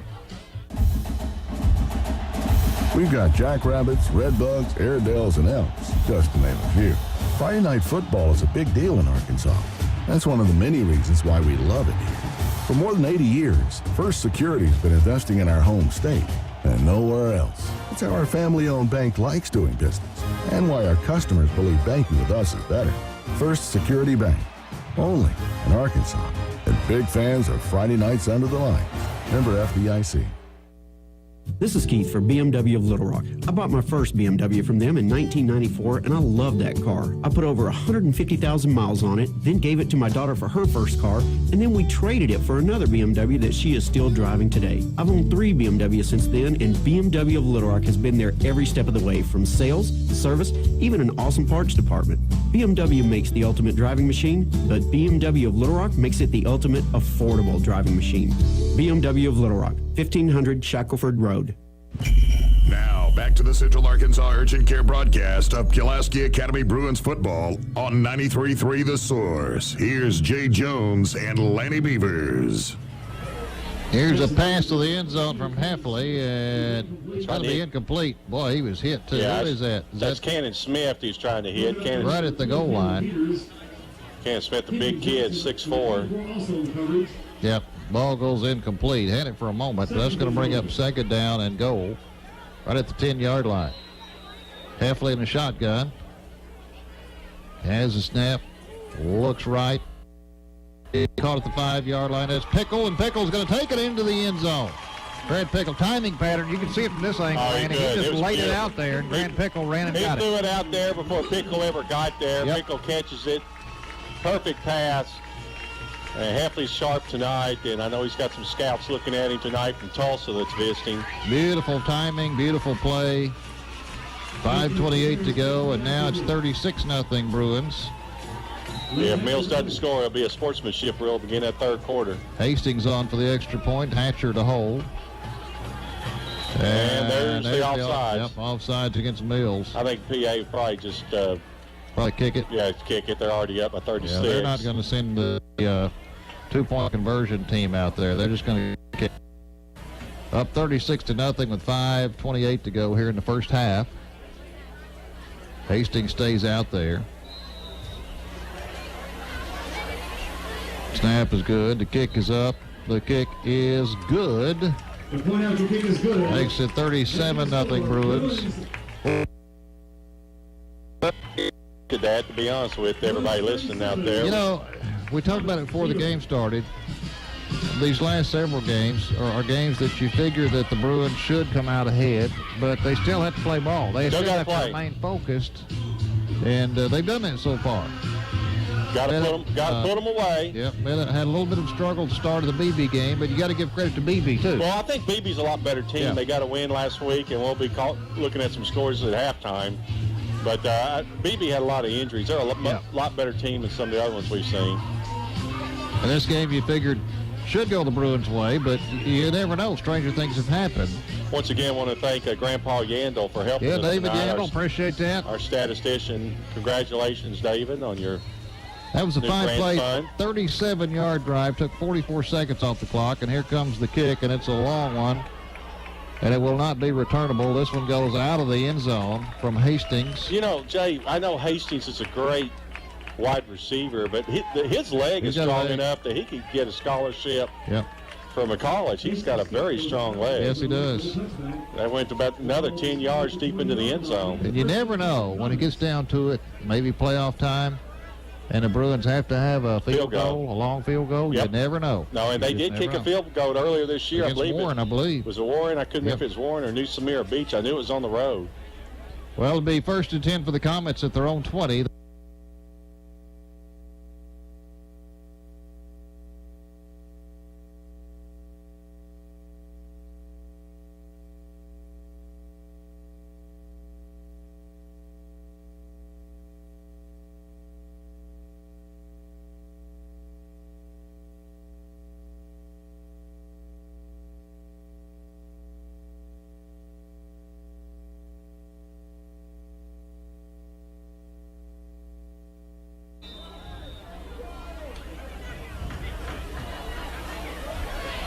You think we just need a disconnect there?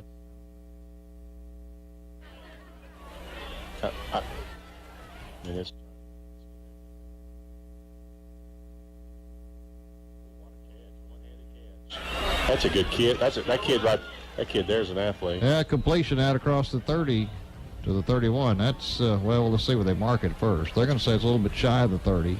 That was Bunning. One-headed catch, too. It's going to be 3rd down and 1 as that moves it out to the 29-yard line. We apologize for the hiccups tonight. I don't know. We're going to try to fix it at halftime. I just kind of at a loss what the problem's been so far.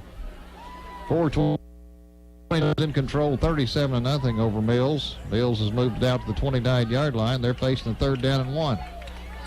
Need to get to the 30. Rogers, the quarterback, I formation behind him.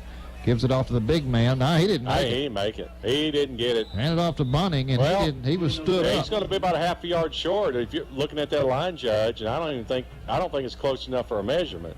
If you look at the line judge right there, he's inside the 30. So looks like it's going to be a left foot spot, but it's still short.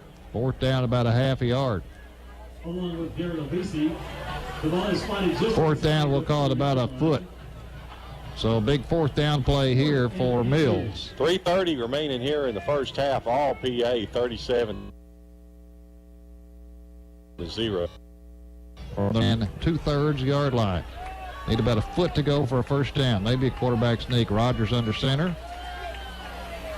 Bruins come charging. They've got the running back in the backfield, back at the 25. Well, that was a run blitz. Yeah, that's a run blitz. Reed Rickenbach read that all the way. Great call by Coach White, Coach Wood. Madison Taylor, Coach Taylor, PA read that all the way. They had the running back before he could make a move. Well, they hit the quarterback, too. Yep. Back at the 25-yard line. That was very well read that time by Reed Rickenbach. Beautiful timing, too. He timed it to where he could just hit that line at full speed. And now the offense back on the field. Trey Bruce will be your quarterback, or Watkins. Yeah, Watkins is off to the left of Bruce. 1st and 10 from the Mills 25. Bruce takes the snap. He looks left. Has time, throws over the middle. He's going to throw this one too high. Yep. He had a man open at about the, looked like Pickle at about the 5-yard line. Yeah, it's a little high there. And that's what you don't want to do with safeties, is throw it high. Yeah, he floated it. Mills had a shot at that, but they couldn't quite bring it down. So it'll be 2nd down and 10 from the 25. 3:11 to go in the first half. Bruins leading at 37-0. Now Heffley back in there at quarterback, alone to shotgun. He's going to just shovel pass it to Bruce. He's inside the 20 to the 15, spins down to about the 11-yard line. First down. That is a first down, Bruins, at the 3-minute mark. Little shovel pass, and Bruce just did the rest. They're going to say he's down to 12. So it'll be 1st and 10 from the 12-yard line. 3 minutes to go here in the first half. Heffley alone to shotgun. Has Bruce at a kind of a flanker spot off to his left. Heffley to pass over the middle. Caught. Pickle touchdown. Easily right over the middle. The last touchdown. Nobody picked up Grant Pickle. He was wide open over the middle. All he had to do was turn to stick the ball across the goal line. That was it. 43-0. 2:50 still remaining in the first half. We're going to have a very fast clock as we begin this third quarter. 43-0 Bruins with 2:50 to go in the first half. Hastings on for the extra point. 3-play, 25-yard drive. 27 seconds is all up. Hastings kick is up, and it is good. So we'll take a break. 2:50 to go till halftime. The Bruins in control, leading this one over Mills 44-0. Listening to Bruin football on the Source 93.3 FM. Crane Kia, Arkansas's #1 Kia dealer, now has 2 big locations. Introducing the all-new Crane Kia of Conway. Now get double the inventory and double the savings. New 2014 Kia Souls start for just $12,995. New Kia Fortes start for just $199 a month. Or choose 0% financing and sales tax paid. Plus get a 10-year, 100,000-mile warranty on every new Kia. Grand opening savings at 2 big Crane Kia locations. Crane Kia on Warden Road in North Little Rock and the all-new Crane Kia of Conway. Exit 129 in Conway.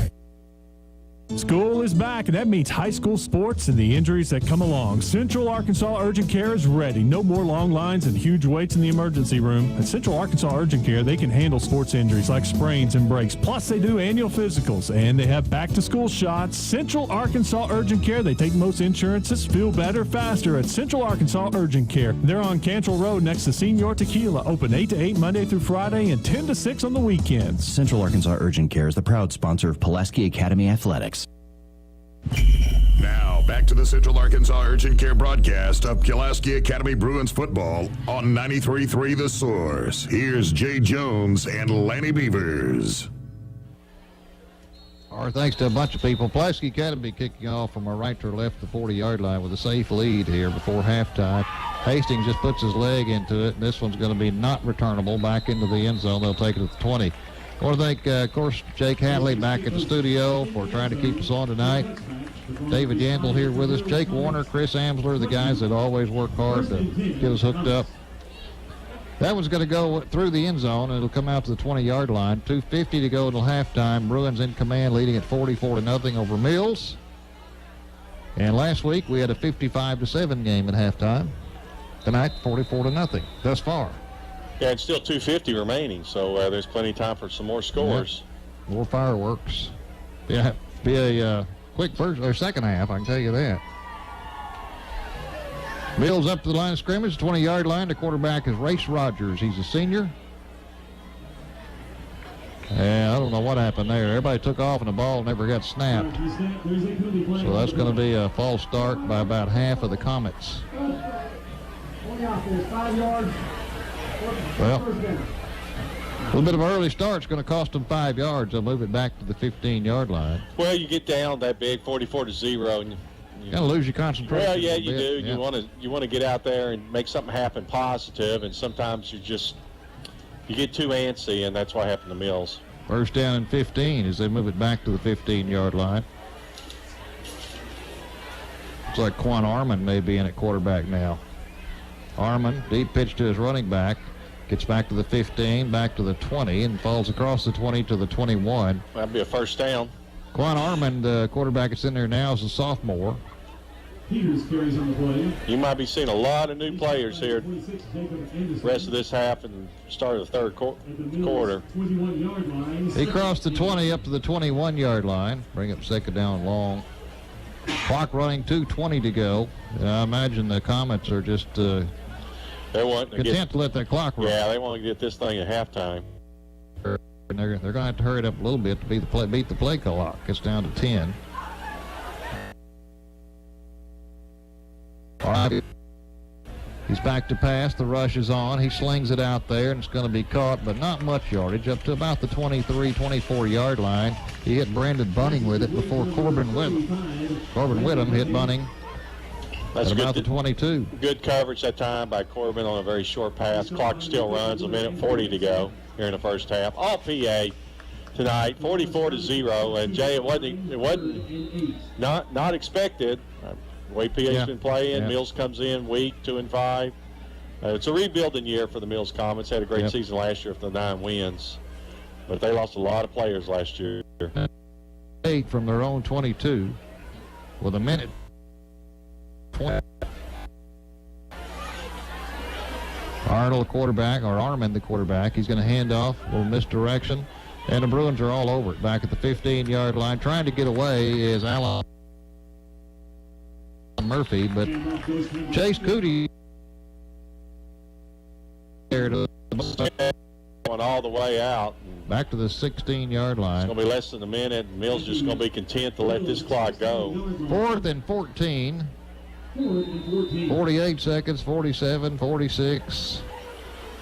They're thinking, can we get out of here without running another play? Well, no, they can't. They can't. They're going to have to run one more. They're going to have to at least punt the football, and hopefully this time the punter doesn't kick it to inside his up backside like happened last time. Looks like they're going to take a delay a game here. They may call a timeout here and just let this clock run. When the clock gets down. Yeah, there's a timeout. Yeah, that's a smart move because you don't want to back yourself up any more yardage. 21 seconds to go. They call a timeout before they get the delay of game penalty, but they're backed up to their 16, and they're facing a 4th down and 14, and the Bruins won't put anybody back. And this ball could roll for a while after it's punted. So 21 seconds to go in the first half. In the second half, we will have the sportsmanship rule, which means the game will go a little quicker. They won't be stopping the clock. For incomplete passes or plays out of bounds, the clock will continue to run. Even penalties. You know, sometimes those penalties can, by the time these officials march it off, they can take a lot of time off. Well, you know, it was interesting. Jacksonville last week had asked even the PATs. Generally, that's a dead ball. They said straight 12 minutes. You let it go. Let it go. It was the fastest second half I've ever seen last week. Well, here we go. The Comets facing a 4th down and 14. And they got old hot shoes, Nathan Millsap, back there at about the 5-yard line. Well, the Bruins here on one side are trying to get a wave going. And they do have a deep man. How about that? One side wave here for the Bruins. At about the 45-yard line. Here's the kick. It's going to be picked up by Charette at the 45, the 40, the 35, and he's going to be knocked to go. 11 seconds to go. Let's see what PA's going to do. If they'll just take a knee or try to go into the end zone. 44-0, Pulaski Academy with 11 seconds to go in the first half. Makes you think the Bruins are going to try to throw one deep, and it's not anything against Mills. It's just for later in the season practice. Illegal block below the waist on the receiving team. Well, 15 yards. I was going to say, though, before that penalty is I thought the Bruins may take one shot. Just take one shot, and it wasn't anything against Mills. It's just something to practice for next week. First down. Well, that's after they restarted, that should be. Yeah, they restart down. Well, there's a Comet player down now, so they've had to stop it with 2.4 seconds. The 30-yard line. That's the third line. Have a defensive lineman down. I'm not sure what it is. Yeah, he is sitting up. David Yandel says look like cramps to him too. At about the 30-yard line. Doesn't look like anything serious. That's no. That's Ladavian Man. It does look like cramps. Yeah, McPhee off the those field. are painful too. Ooh, those are painful. Now we'll get the trainers off the field. They'll start the clock up, and that should be the end of the half. We'll wait and see. The Bruins are begging to let Coach Kelly to let them snap the ball on the whistle. Let's see. They're going to, I think. Bruce is at quarterback. Watkins off to his left. Waiting on the whistle. There it is, and there's the snap. Watkins has it, and he's going to get back to about the 25-yard line, and that's going to be it. Got a pretty good little hit. Watkins he was shaking up a little too. He got hit. Fales is already hurt. Come out and check on Watkins. That was Rashard Duhart that made that tackle. 25. Scores and more after this. Our score at the half, Pulaski Academy 44, Mills nothing. You're listening to Bruin Football on the Source 90. KKSP, Bryant Little Rock, Sports 93.3, The Source.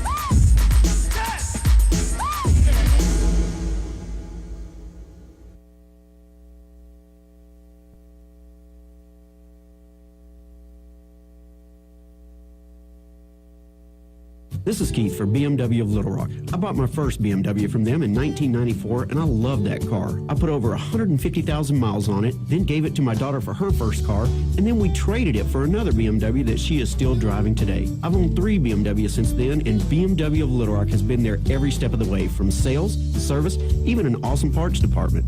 BMW makes the ultimate driving machine, but BMW of Little Rock makes it the ultimate affordable driving machine. BMW of Little Rock, 1500 Shackelford Road.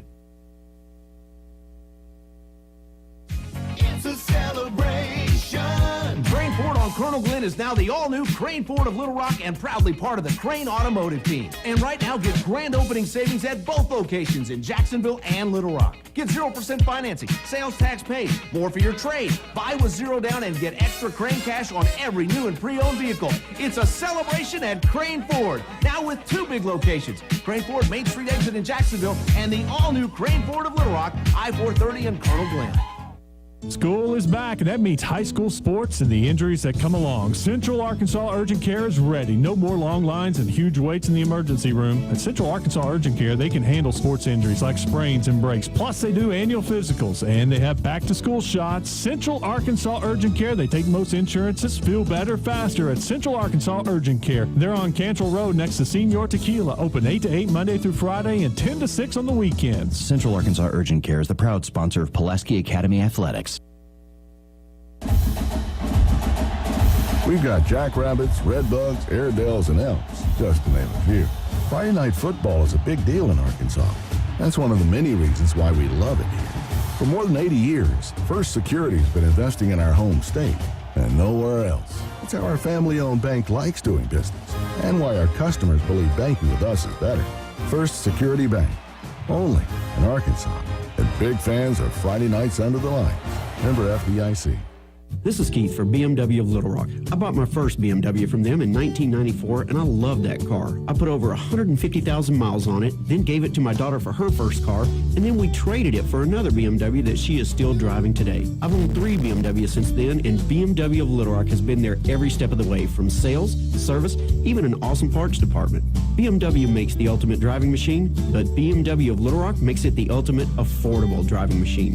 BMW of Little Rock, 1500 Shackelford Road. School is back, and that means high school sports and the injuries that come along. Central Arkansas Urgent Care is ready. No more long lines and huge waits in the emergency room. At Central Arkansas Urgent Care, they can handle sports injuries like sprains and breaks. Plus, they do annual physicals, and they have back-to-school shots. Central Arkansas Urgent Care, they take most insurances. Feel better faster at Central Arkansas Urgent Care. They're on Cantrell Road next to Senior Tequila. Open 8 to 8 Monday through Friday and 10 to 6 on the weekends. Central Arkansas Urgent Care is the proud sponsor of Pulaski Academy Athletics.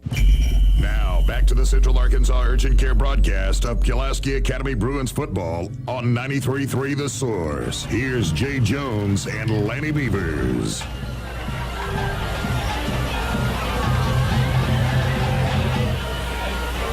Hey, welcome to the Pulaski Academy Bruin halftime show on 93.3 The Source. Lanny Beavers here. Our score at the half, Pulaski Academy 44, visiting Little Rock Mills Comets 0. Let's talk a little bit about the scores here. In the first quarter, Pulaski Academy recovers the opening onside kick on a 5-play, 41-yard drive with a 2-point conversion successful. Took a minute, 1 second off. Pulaski Academy leads 8-0. They were able to stop the Bruins and then had a 5-play, 44-yard drive. Took a minute and 3 seconds off the clock, led 15-0. And then a 2-play, 38-yard. The score at the quarter, Pulaski Academy with 5 minutes and 8 seconds of possession.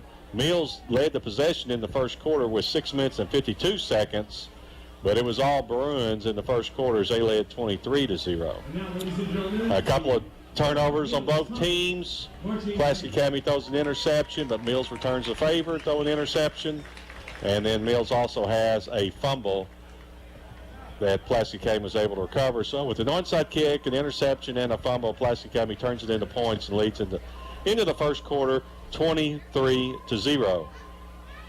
In the second quarter, a 3-play, 86-yard drive only took 47 seconds, and the Bruins score is 30-0. Then a 5-play, 37-yard drive, 44 seconds, 37-0. The Bruins don't take long to score.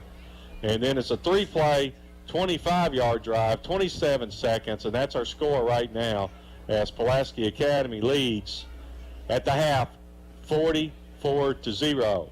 We'll talk over some more stats. We'll talk with our statistician David Yandel when we get back. Stay with us. You're listening to the halftime show for Pulaski Academy football on 93.3 The Source.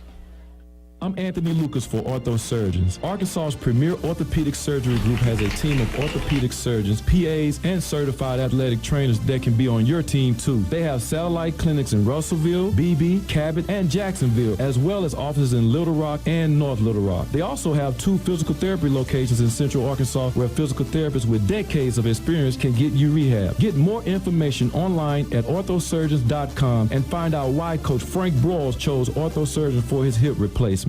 School is back, and that means high school sports and the injuries that come along. Central Arkansas Urgent Care is ready. No more long lines and huge waits in the emergency room. At Central Arkansas Urgent Care, they can handle sports injuries like sprains and breaks. Plus, they do annual physicals, and they have back-to-school shots. Central Arkansas Urgent Care, they take most insurances. Feel better faster at Central Arkansas Urgent Care. They're on Cantrell Road next to Senior Tequila. Open 8 to 8 Monday through Friday and 10 to 6 on the weekends. Central Arkansas Urgent Care is the proud sponsor of Pulaski Academy Athletics. The temperature is heating up, and so are the deals at Crane Hyundai with 2 big locations. New 2014 Hyundai Elantra start for just $17,990. Or drive new 2014 Sonatas, just $199 a month. Or take advantage of 0% financing for a full 72 months and ask about sales tax paid. Plus, every new Hyundai is backed with America's best warranty. 10 years, 100,000 miles, and Hyundai Assurance. With these deals, they won't last long. So come see us today. Crane Hyundai, I-430 in Colonel Glenn in Little Rock, and Warden Road in North Little Rock.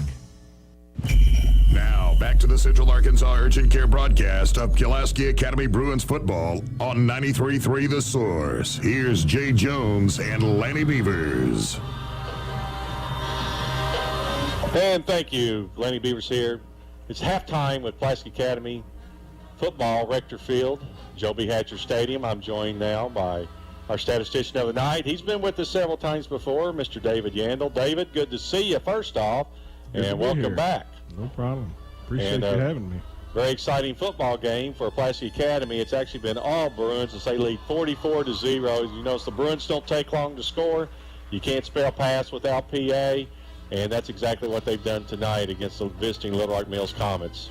Well, Lenny, y'all started off talking about the game, how usually PA gets the ball to start the game. And, right. And Mills won the toss, and y'all were surprised. And Mills elected to receive. And I was sitting there thinking the whole time, yeah, they got to receive, but they got to catch the ball. That's They've what got to receive the onside kick. And it's been downhill ever since then. Yeah, I guess the only good thing that happened to Mills in the first half is they did win the opening coin flip. I think it was all downhill after that. But Mills has got a couple of good ball players. They got a good back at Bunny. He's got a lot of good size. He's had a couple of big runs.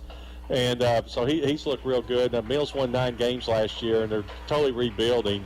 And it's tough when you're coming here. You're a big underdog. Right here, the 8th game of the season. You're coming in with a 2-5 record. And it's hard to get up for the number 1 team in 5A football that Mills is going to do. And you're just outmanned so bad.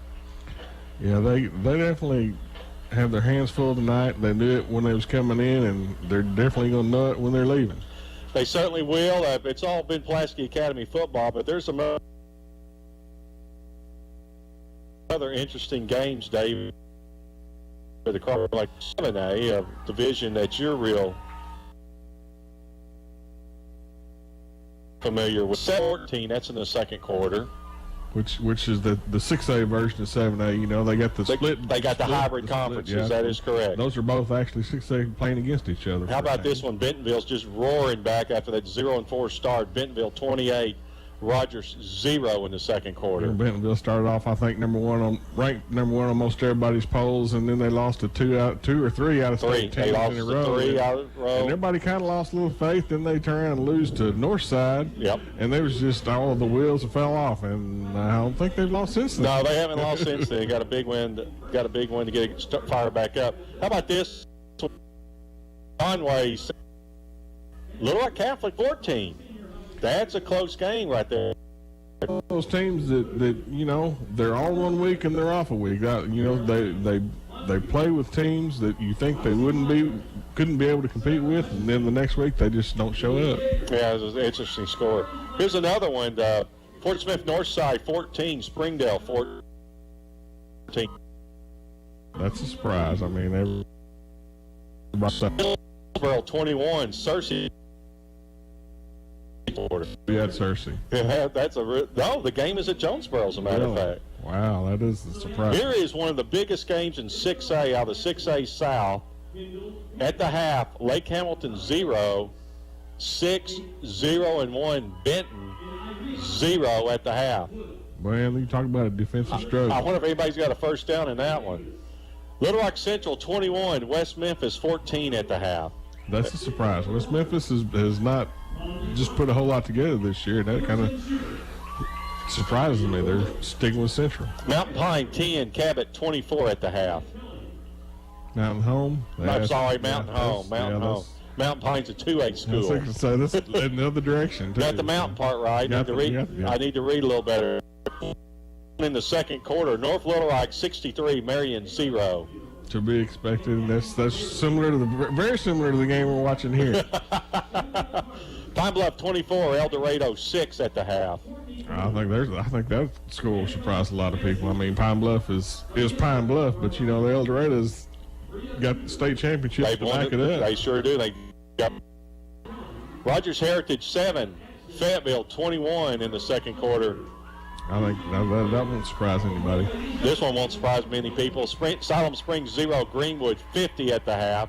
Siloam Springs has really surprised me, and I've seen they've actually scored. They've actually won several games this year. I don't think they're going to win this one down 0-50 at the half. Well, I mean, you got to look who the opponent is, too. It's Greenwood. And Greenwood with the tough loss last week at Bryant. Especially coming off a tough loss on the road. Springdale Harbor 7, Fort Smith Southside. That's an early score in the first quarter. And Van Buren 9, Bryant 21.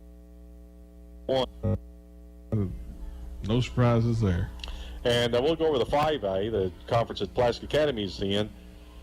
All these scores, by the way, are furnished from fearlessfriday.com, the #1 high school website. Log on to fearlessfriday.com for all your live scores and talk about your favorite team. You need to take time to thank all the people that do call in and call in the scores, too. Yeah, we certainly appreciate that. Batesville 42, Blyville 0 at the half. Camden Fairview 49, Hope 0 at the half. Farmington 14, Bologna 7 at the half. Harrison 24, Greenbrier 14 at the half. Little Rock McClellan 7, Sylvan Hills 17 in the second quarter. Sylvan Hills the only undefeated team in this conference. They're both PA and Sylvan Hills are undefeated in conference play, but Sylvan Hills has not faced an L in this season. But that's a little bit close score right there, 7-17 in the second quarter. Sylvan Hills might be looking ahead. Magnolia 0, Watson Chapel 0 at the half. Watson Chapel's an interesting school. It used to be a big school. They've lost a lot of enrollment, but they've really struggled since they've dropped to 5A football. Morrilton 7, Maumelle 13 at the half. Maumelle Hornets, a very good team, not too far up the road in Maumelle. Nantleton 7, Forest City 18 in the second quarter. Paragould 0, Wynn 42 at the half. Valley View 26, Greene County Tech 0. And here's a score I've been looking at. Whitehall 19, Hot Springs High 7 in the second quarter. Hot Springs has not lost a game since conference season started, but they find themselves behind by 12 at Whitehall. And that's all the scores we have at the 5A. We're going to take a short break. When we come back, we'll talk about some other scores around the half. Our score at Rector Field, Joe B. Hatcher Stadium, Pulaski Academy 44, Little Rock Mills 0. You're listening to Pulaski Academy Bruin football on The Source, 93.3 FM.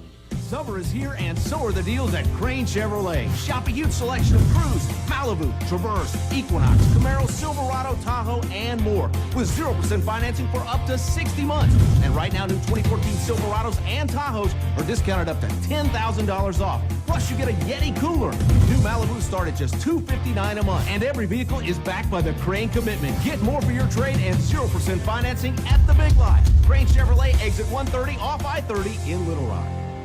This is Keith for BMW of Little Rock. I bought my first BMW from them in 1994, and I love that car. I put over 150,000 miles on it, then gave it to my daughter for her first car, and then we traded it for another BMW that she is still driving today. I've owned 3 BMWs since then, and BMW of Little Rock has been there every step of the way, from sales, service, even an awesome parts department.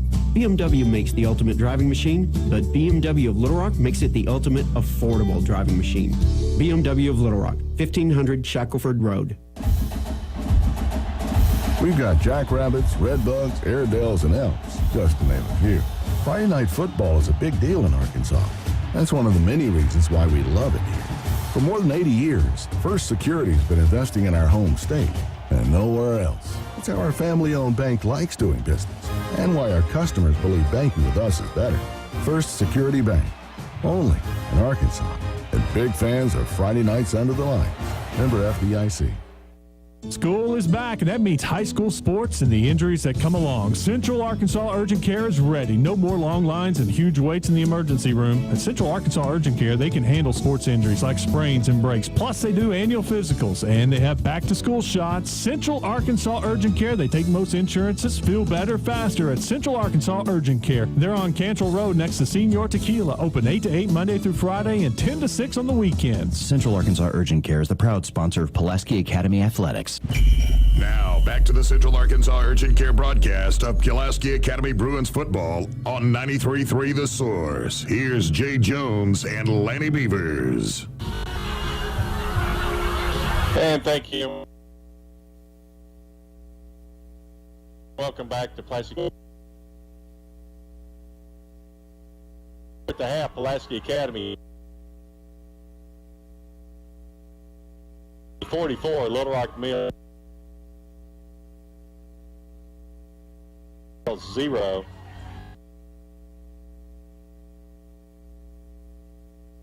Joined with David and our statistician for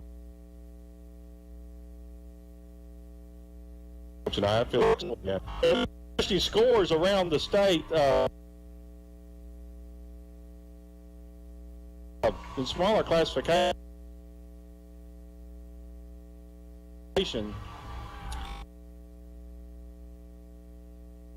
How about this one? Hey,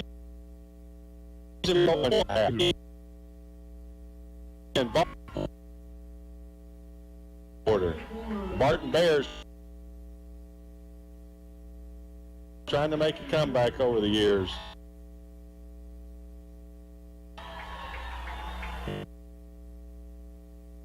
And Boonville 28 man. 13. That's other scores of. They were trying to follow around you. Well, once again, you can watch all your scores.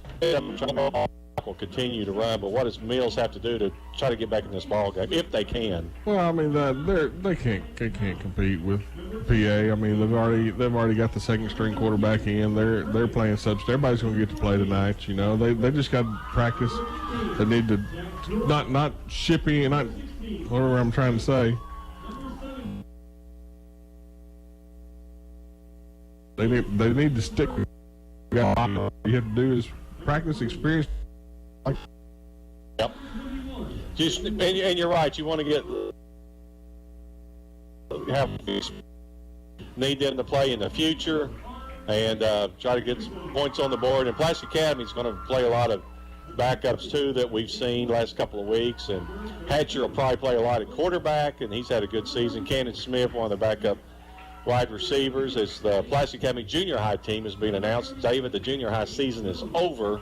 So that means that all schools, the junior high players can move up and play senior high football the rest of the season. That makes a difference. For most of your bigger schools, that you don't see that happening. But the smaller schools, it's not a schools is it gets them the numbers, and it also helps them a lot. Well, they get to play or not, but it really helps them in practice because a lot of the smaller schools are going both ways. Plus, this time of the year, you got, like I say, you're on your roster to 30, it makes a big difference. It certainly makes a difference, and you got someone else. But somebody else being that tackle. Yeah, that's true too. But another big ball game here at home. I haven't played a whole lot this season at home, but on the road a bunch, leading 44-0. I know you haven't seen Pulaski Academy. I believe. What have you? Not the first game. In Texas, but it's been several weeks. What do you take away from this first half of Pulaski Academy? Lanny, it's same old. hasn't been lately. Like you said, it's not just the line. You know, they've got a little size, and I mean, it's 5-on-3. I don't think so. You know, that's not very good odds. No, it's not. Right then, the Bruins are coming back on the field. We certainly appreciate you coming in and helping us tonight. No, yeah, so enjoy watch some high school football. I'll come see us. Jay and I will be at Little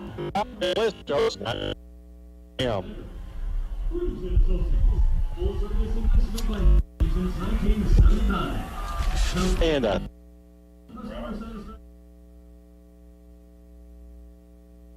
This is Keith for BMW of Little Rock. I bought my first BMW from them in 1994, and I love that car. I put over 150,000 miles on it, then gave it to my daughter for her first car, and then we traded it for another BMW that she is still driving today. I've owned 3 BMWs since then, and BMW of Little Rock has been there every step of the way, from sales, service, even an awesome parts department. BMW makes the ultimate driving machine, but BMW of Little Rock makes it the ultimate affordable driving machine.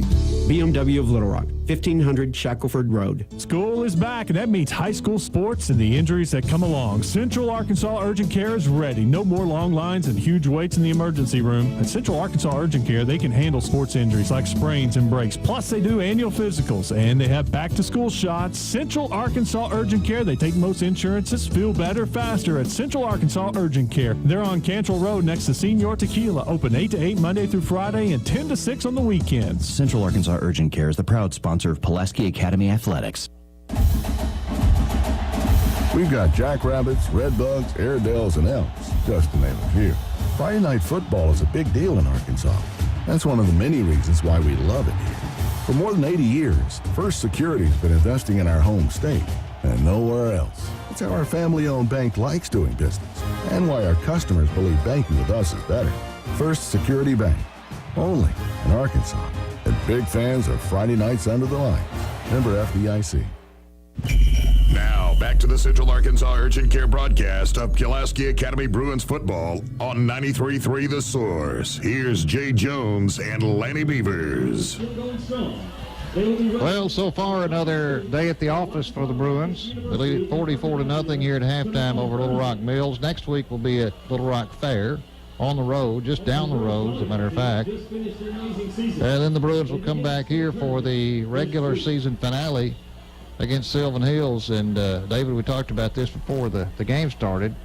People have been talking about this PA Sylvan Hills matchup, and of course the coaches don't want to say anything about it because they've got some business to take care of. But it looks like it's shaping up to be a winner-take-all here in this last game here at Rector Field, Joe B. Hatcher Stadium. I think it's going to be an interesting matchup. I'm not sure Mills can stay with the spread offense of PA, but it'll be a game worth going to see, that's for sure. Yep, but I think we'll have a big crowd here. Of course, we have to take care of business in the second half. Mercy rule, the sportsmanship rule is in effect, and then have to take care of business down the road next week at JA Fair. I think next week will be more of the same that you're seeing this week. Well, you know, a lot of people think so, and it probably should be. But these coaches, I was down the field with them before the game started, and I was kind of kidding around with them about it. And they said, "Hey, no, we're going to take this game tonight, this game next week, and then we'll see what happens." So they've taken care of business so far here, 44-0 at halftime. As we said, the clock will run here in the second half. We don't know what happened on the last play of the first half. Jaron Watkins, the running back, hurt a knee. It looked like a right knee, but he was on the ground for a little while. They finally got him up, and he did walk back to the dressing room, but sure we won't be seeing him the rest of the night. We haven't seen Miles Fells. Apparently he had a little slight sprain of an ankle warming up, so we haven't seen him, and we'll have to wait and see who plays running back for the Bruins here in the second half. I would imagine the first team will get one look, second, and then that probably will be it. But Mills will be kicking off to the Bruins from our left to our right.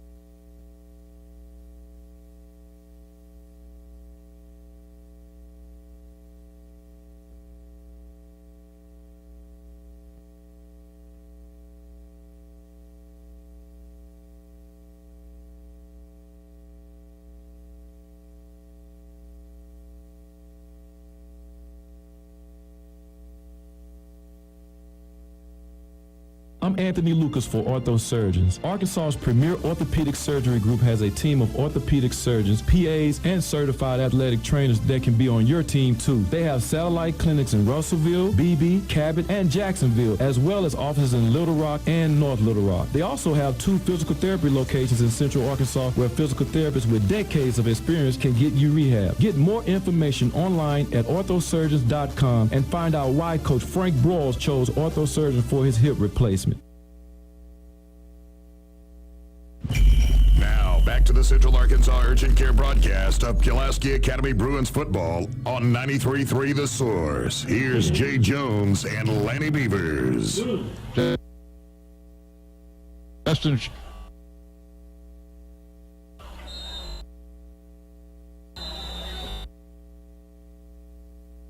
Charette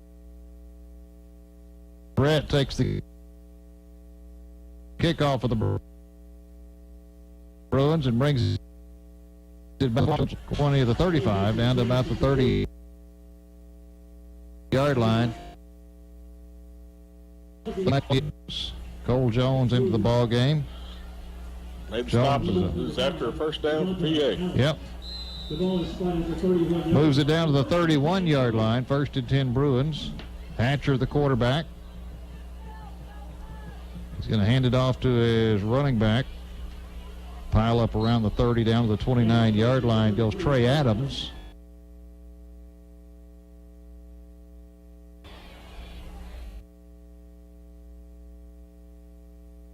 Michael Allen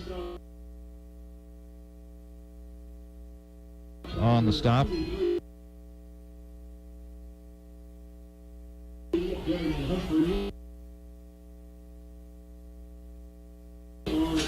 Pick up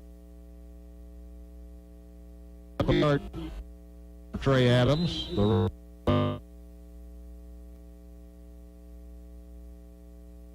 greater running back.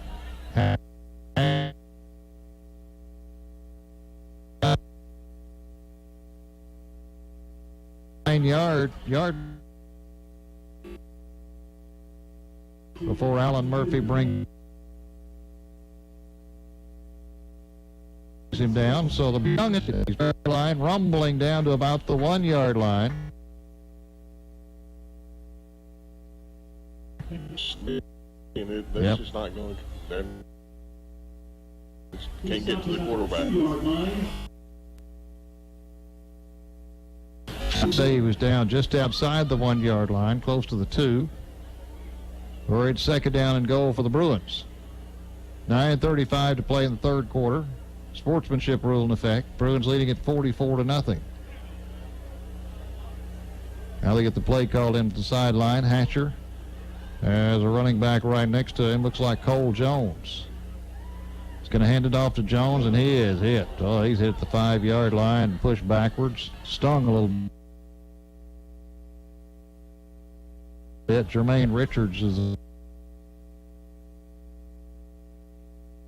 first man through.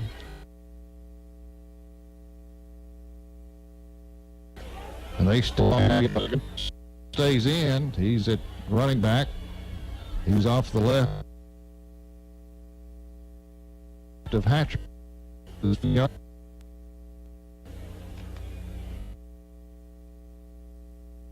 He takes a snap. Shoot that one out there to Jones before the rush got to him. They got to him, but he got the ball away to Cole Jones, and he was just inside the goal line. He paid for that one. Yep. Yeah, that's for sure. 50-0. Bruins score on their first drive after a good kickoff return by Justin. Now Hastings on for the extra point. The quarterback Hatcher will be the holder, as he is normally. Snap is good. The kick is punched through there by Hastings, and it's now 51-0 PA with 8:39 to go in the 3rd quarter. We'll keep it right here. Sportsmanship rule in effect. It was 44-0 at halftime.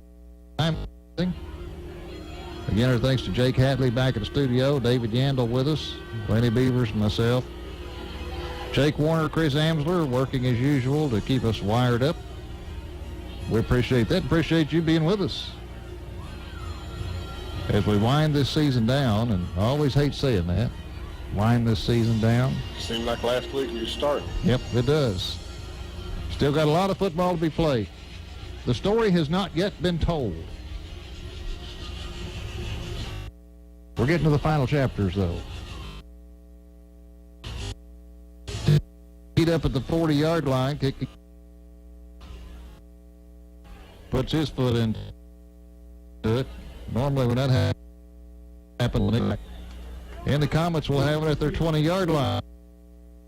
Just to come out and approach this game like it's 0-0, run their offense, and just see if they can make a first down, and then make another first down. Just keep at it. Yeah, you do. You have to keep at it. There's no doubt about that. Saw that junior high team for the Bruins on the field at halftime. I think they were undefeated this year. Or thanks to Popeye and Big Jim out there too, with the video. I think things look good in the future for PA. Yeah. Right now for the Comets. Let's see who they have in there. I think that's. We'll have to check it out. He's back. They're going to pitch it to the running back deep at the 20, the 25, the 30. Out to the 35-yard line goes Kalen Peters. He's their starting tailback. I think the quarterback's Quan Arman right now. He got some playing time in the second quarter. Arman is a sophomore. That's a first down out to the 36-yard line, across the 35 to the 36. Hayden Henry on that shoestring tackle. Hayden Henry. Name from it. That's after a 16-yard pickup. The running back, Kalen Peters, who's a senior.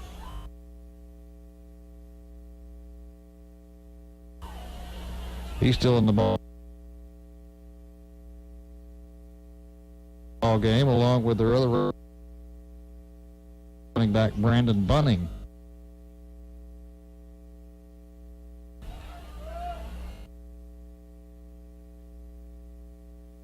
Arman is going to up there on the offensive line. He takes a snap. Fumbles snap, has to fall on it back at the 35. I think Arman's trying to do too much too quickly back there.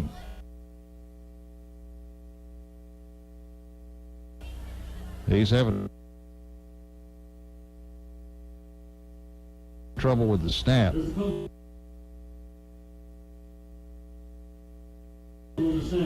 He's going to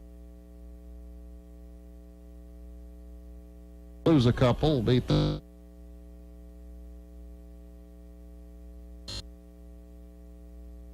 string games. He's not used to taking all the snaps. All they did.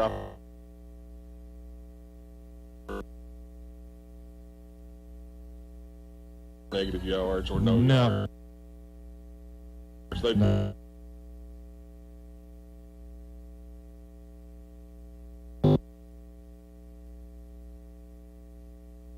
Going to take a timeout to talk. Last call and cover. They got down to fourth down territory down here inside the 20-yard line. Then still scored a touchdown. So that's the way the Bruins want to start. That's the way it started, and it was just an avalanche after that.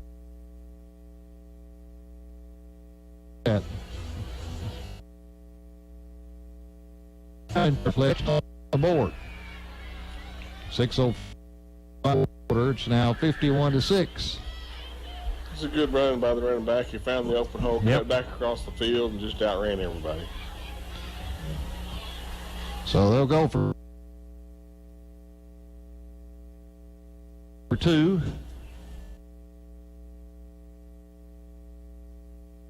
They're not just pink.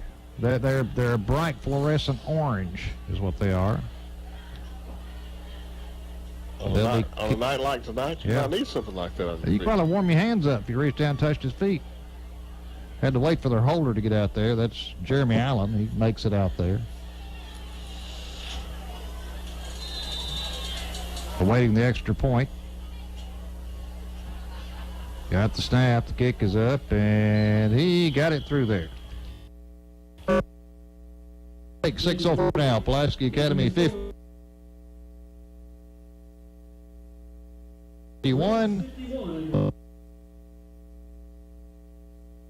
LR Mills 7. You're listening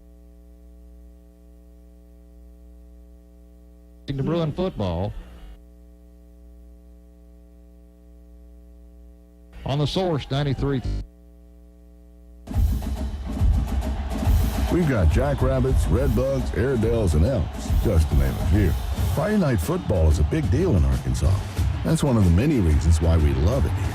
For more than 80 years, First Security's been investing in our home state and nowhere else. It's how our family-owned bank likes doing business and why our customers believe banking with us is better. First Security Bank, only in Arkansas. And big fans of Friday nights under the lights. Member FDIC.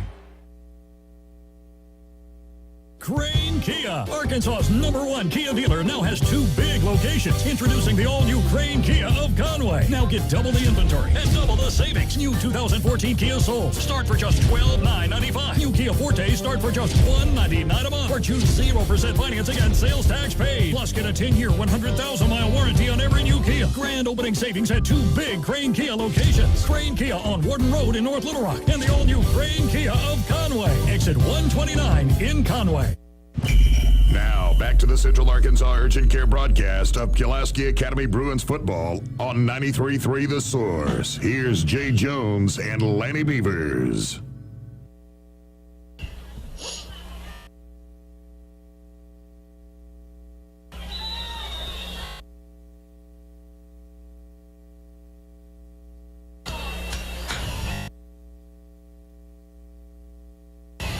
Onside kick is recovered by the Bruins. They maintain possession at the 41-yard line. Robert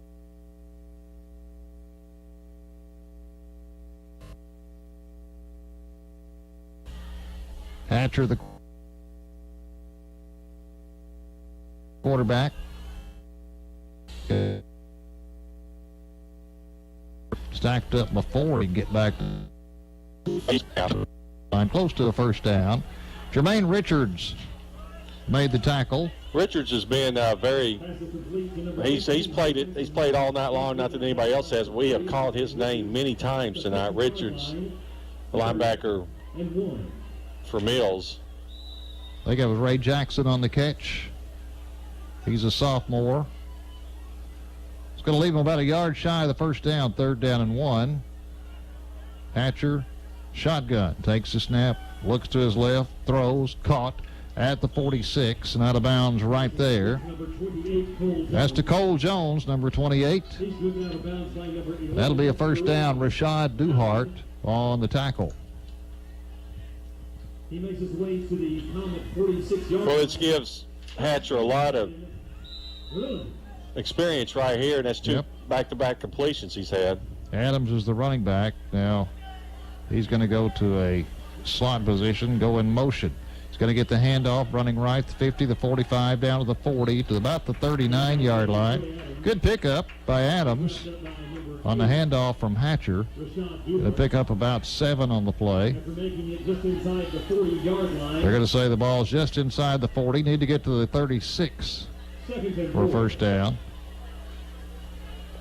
3:40 to go in the 3rd quarter. It's all Bruins leading at 51-7. Hatcher with 3 men to the right. Now Adams goes in motion this way. He's looking to pass, flips it out. It's going to be caught by Jackson, the 35, down to the 30, and he's going to be tumbled down at about the 25-yard line. I think I'll throw the arch about 7 yards, so that may be the one and only pass. Got it to him at about the 25-yard line. 1st and 10 Bruins. Hatcher looks to the sidelines. Some well-deserved. But I tell you, the second unit, this is the second good drive they've had. This time they're going to fake it, and Hatcher's going to keep it himself on a quarterback keeper inside the 20 to the 19-yard line. Time he just faked the handoff to his running back in motion. Rashawn Ware with the tackle that time for Mills. Got a pretty good hit on Hatcher that time. Adams got the ball twice in a row. That time Hatcher just pulled it out and kept it himself.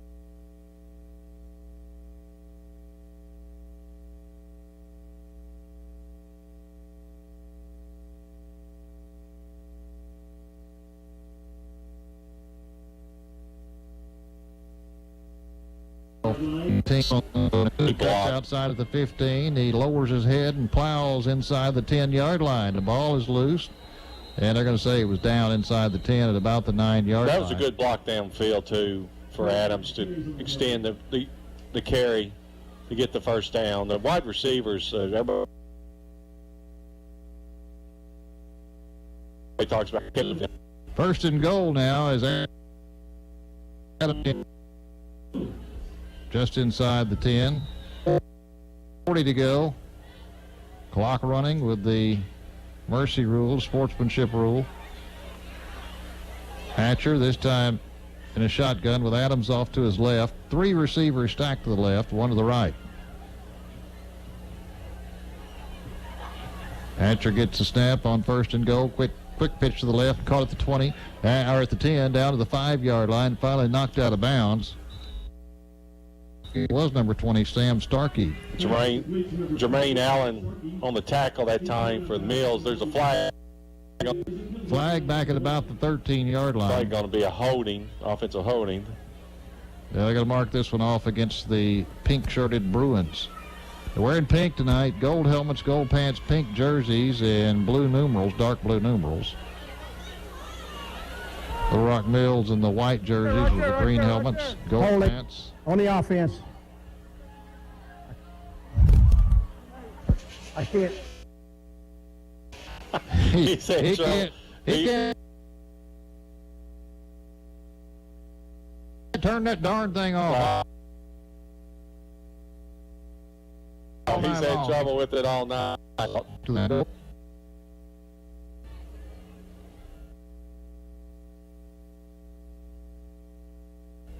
Quarterback is Hatcher. The shotgun formation by himself on 1st down and 23. Going to try to keep it himself.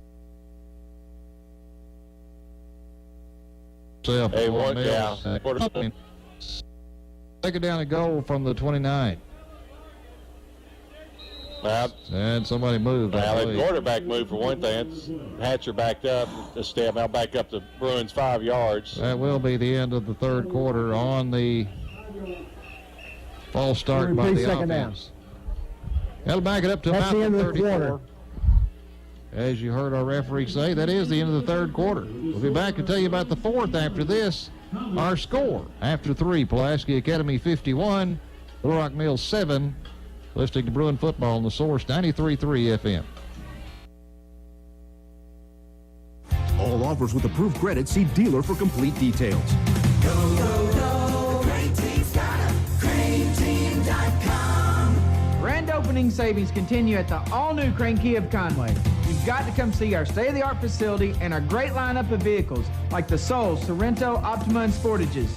Right now, drive new 2014 Kia Souls for just $199 a month, or get your choice new 2014 Optima or Sportage start for just $19,995. Plus, ask about sales tax paid and buy with zero down. We're going to give you more for your trade-in, and every new Kia comes back with a 10-year, 100,000-mile warranty and the Crane commitment with our 100-hour love it or leave it exchange policy. 2014 Souls just $199 a month. Optima and Sportages start for just $21,995. The grand opening rolls on at the all-new Crane Kia of Conway, exit 129 on Amity Road in Conway. Go, go, go, Crane Team's got a CraneTeam.com. I'm Anthony Lucas for Ortho Surgeons. As a former Arkansas Razorback and Dallas Cowboy football player, I know what sports can do to the body, especially as the years pass. Arkansas's premier orthopedic surgery group has a team of orthopedic surgeons, PAs, and certified athletic trainers that can be on your team too, treating all orthopedic and sports injury needs from hand, shoulder, foot and ankle, ACL repair, and arthroscopic to joint replacement surgeries. Ortho Surgeons, on the web at orthosurgeons.com. School is back, and that means high school sports and the injuries that come along. Central Arkansas Urgent Care is ready. No more long lines and huge waits in the emergency room. At Central Arkansas Urgent Care, they can handle sports injuries like sprains and breaks. Plus, they do annual physicals, and they have back-to-school shots. Central Arkansas Urgent Care, they take most insurances. Feel better faster at Central Arkansas Urgent Care. They're on Cantrell Road next to Senior Tequila. Open 8 to 8 Monday through Friday and 10 to 6 on the weekends. Central Arkansas Urgent Care is the proud sponsor of Pulaski Academy Athletics. Y'all ready for this? We've got Jackrabbits, Red Bugs, Airedales, and Elks. 93.3, The Source. Friday night football is a big deal in Arkansas. That's one of the many reasons why we love it here. For more than 80 years, First Security's been investing in our home state and nowhere else. It's how our family-owned bank likes doing business and why our customers believe banking with us is better. First Security Bank, only in Arkansas. And big fans of Friday nights under the lights. Member FDIC. Your source for sports in the capital city. KKSP, Bryant Little Rock, Sports 93.3, The Source. Welcome to the main event. Now, back to the Central Arkansas Urgent Care broadcast of Pulaski Academy Bruins football on 93.3 The Source. Here's Jay Jones and Lanny Beavers.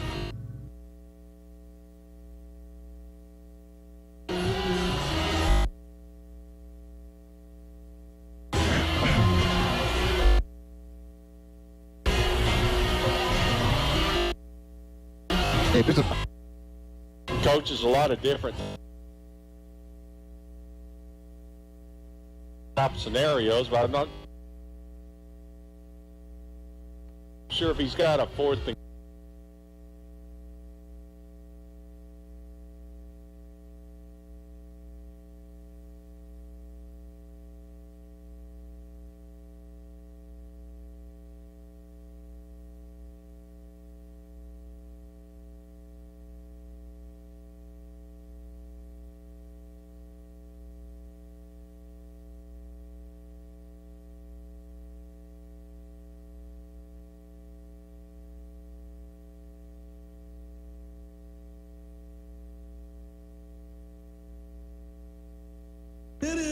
KKSP, Bryant Little Rock, Sports 93.3, The Source.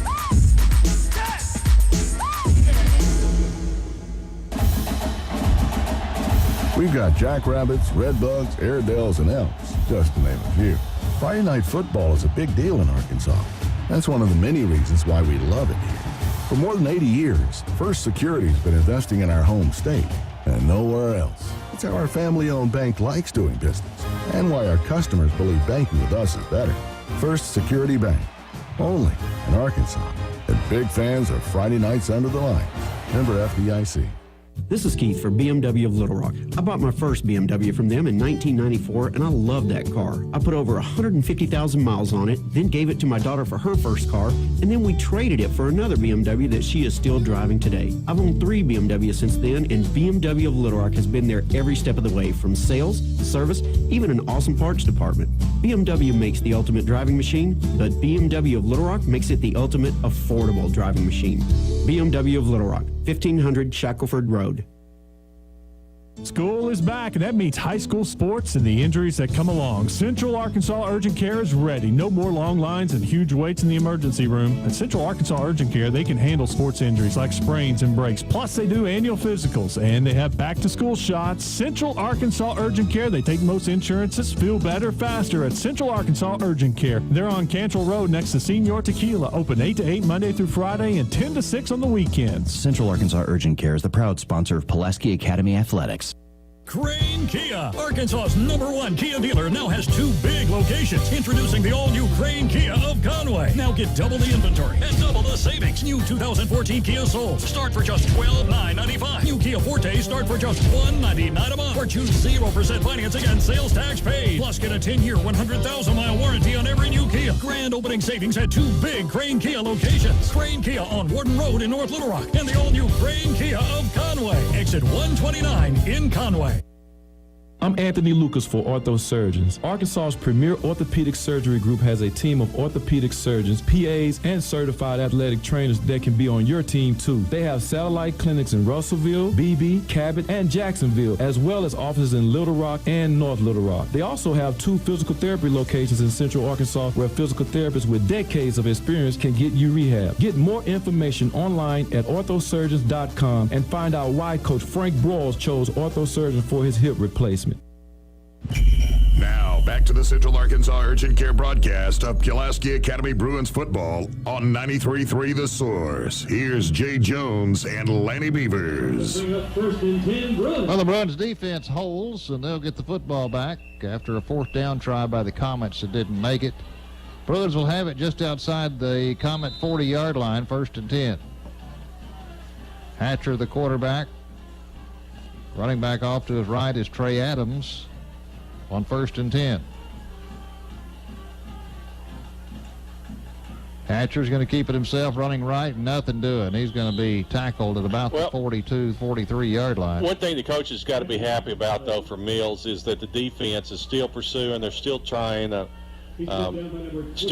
put pressure. I know the score doesn't look like it, 51-7, but they're still trying to put out the effort. And that's another loss that time against the Bruins. 6.5 minutes to go in this one. 2nd and 3. 2nd and 13 for the Bruins. Back at the 43-yard line. Hatcher rushes on, sets up a middle screen to Jackson. He's got it at the 40, the 35, the 30. Sidesteps a man. The 25 steps out of a tackle. Gets inside the 20. He's got a 1st down all the way down to about the 19-yard line. Little middle screen there. Finally, Jermaine Richards. Yeah, Richards has been there all night long for Mills. New players now coming in for the. Well, it's good to see Blake Flemister back out there. Yes, it is. We saw him in a boot cast. I believe that was at BB. I think so. He's in there at center right now. So it's good to see Blake back out on the field. 1st and 10 Bruins. They'll mark it just inside the 20. Here's Adams inside the 15-yard line, just rambles forward. Yeah, right behind Flemister, too. He's going to move it all the way down to the 14-yard line. Flemister comes back out. That was one play. Gain of 6 for Adams that time. Inside the 15-yard line, 2nd and 5. Yeah, David said he lost his helmets when he had to come out. I didn't catch that. All right. 2 running backs for the Bruins. A little bit injured, nicked up tonight. Miles Fells, a little bit of an ankle sprain, we heard. And a little bit of a knee problem for Jaron Watkins. Hopefully they'll be okay next week. Here's a handoff to Adams up the middle. This time he stood up as he gets to about the 11-yard line. Maybe the 11. They may call it the 12. Yeah, Alex Dickerson pushed Adams back, but still going to get a couple of yards, bring up a 3rd and short for the Bruins. 3rd and a couple. They're going to give him the 12-yard line. Needs to get just inside the 10 for a 1st down. So 3rd down and short for the Bruins. Clock running. 4 minutes and 40 seconds to go in this one. Bruins leading it 51-7 over Little Rock Mills. Hatcher shotgun with Adams off to his left. On 3rd and short, but he's going to pass. Throws it right. It's going to be caught at the 15. And just letting too far. Out of bounds at about the 14. It's actually going to be a loss on the play. Yeah, he did. He's trying to hit Sam Starkey out in the right flats, but just led him too far, and Starkey stepped out of bounds. Yep. He stepped out of bounds at the 13. So that's going to bring up 4th down and 3. Back at the 13-yard line, have to get just inside the 10-yard line for a first down. 4 minutes remaining in the ball game. 51-7, the Bruins leading. I think it's safe to say Pulaski Academy will be victorious tonight. Yep. Hatcher has the play, and he's ready. Takes the snap, rolls to his right. Now quick pitches out inside the 10 to the 8, down to the 7 to the 6. That'd be a first down. Marked him out of bounds. That would be a first and goal. Starkey just outside. They're going to say the 6-yard line. That will be a first and goal for the Bruins. Jay, last time they got down here, they wind up with the 4th and goal from the 34. Yep. And Mills is putting their number 1 defense back in. Well, I kind of can understand that. With 3 minutes down to the 6-yard line. First and goal. With 3 minutes to go. Hatcher alone in the shotgun. 2 receivers to the left and 2 to the right, which is the short side. Shovel pass to Adams. Makes a man miss at the 5. He's down to the 1, and let's see. He's close, but I don't think he got in. Just inside the 1-yard line. His knees went down before he got to the goal line. Well, he got close. He's about a foot away. Close to a touchdown, almost a quarterback sneak. Get that, the Bruins. Backup lineman got some size. Got some size. Grant Patterson, 6 foot, 310 pounds. Yeah, he was pushing too. Well, see if they run behind Big Grant this time. Second down and goal from about the Hatcher with Adams off to his left. He's going to try to pass it, throws it. Quick hitch to the left and stepping into the end zone. Smith gets the touchdown. He caught it about the 2-yard line and just cut to his left right into the end zone. Touchdown Bruins, 57-7. Hastings will come on to add the extra point. I'm telling you, this is the best I've seen the second unit. Yeah, and we've seen the second unit a lot this year. And I got to be honest with you, first of the year, you could tell they needed some work. Yeah, you sure could. But now they're getting better and better. This is the best I've seen the second unit look all year. Hatcher will hold. Kick is up, and the kick is good. Looked like nobody wanted to know. Both the back judges were. I don't know what they were thinking. The referee finally had to say it was good. Tell you how this game has gone and how much of a blowout it is. I haven't seen that one before. They didn't want to throw the flag, and half of Mills' line was in back there. with PA. And we were waiting on the whistle. They didn't come, and the official just said, Let's get out of here. 2:22 remaining. Let's just get out of here. 58-6. Bruins leading it. That was the funniest stuff. That was hilarious. They all looked at each other, and none of them wanted to call anything. Probably better off for it. Yep. Ball's teed up at the 40. The Bruins will be kicking from our left to our right. Bruins are going to go to 5-0 in conference play, 7-1 overall. This will drop the Little Rock Mills to 1-4 in conference play, 2-6 overall. Don't forget, next week we're right down the road at Little Rock Fair. Here's Hastings' kickoff. He puts a leg into it. Wow. It's going to go back to the goal line, and they're going to let him run it out at the 5, the 10, the 15, out to the 20. And at the 40, out to the 45, and he's finally corralled at the 45. Yeah, Ray Jackson actually brings. I kept hearing a whistle, I thought. Too. Yeah, it's Kalen Peters. I guess that's the band blowing it, but. Kalen Peters, their running back. That was real close to a touchback. Yeah, he was leaning back to catch it. But I think the referee's about as ready as Mills is for this ball game to end. Well, I'm glad we don't have instant replay because that would have taken an extra 2 or 3 minutes. Yeah. So, first and 10 Mills. That reminds me of the time, Jay, we did all those ball games. What was it? 24 games in 36 hours. Yes, we did. And then sure enough, it was. Got down to the last game, and nobody had an overtime game. And we were exhausted by the end. Last game went overtime. Now Mills is going to call a timeout. With the minute 22 to go. They're going to use their last timeout. Why not? You got 22 to go. Hey, they're not like cell phone minutes. They don't carry over to the next game. No. They're going to have a first and 10 at their own 45, and with a minute 22 to go, and they're going to call a timeout and talk about it. So just maybe a couple of plays from now, we'll get this thing in the books. Well, last time I checked, Selman Hills had a comfortable lead, Let's see what latest update is while we got this short break. Bruins leading in this one 58-7. 2 conference games left after this one.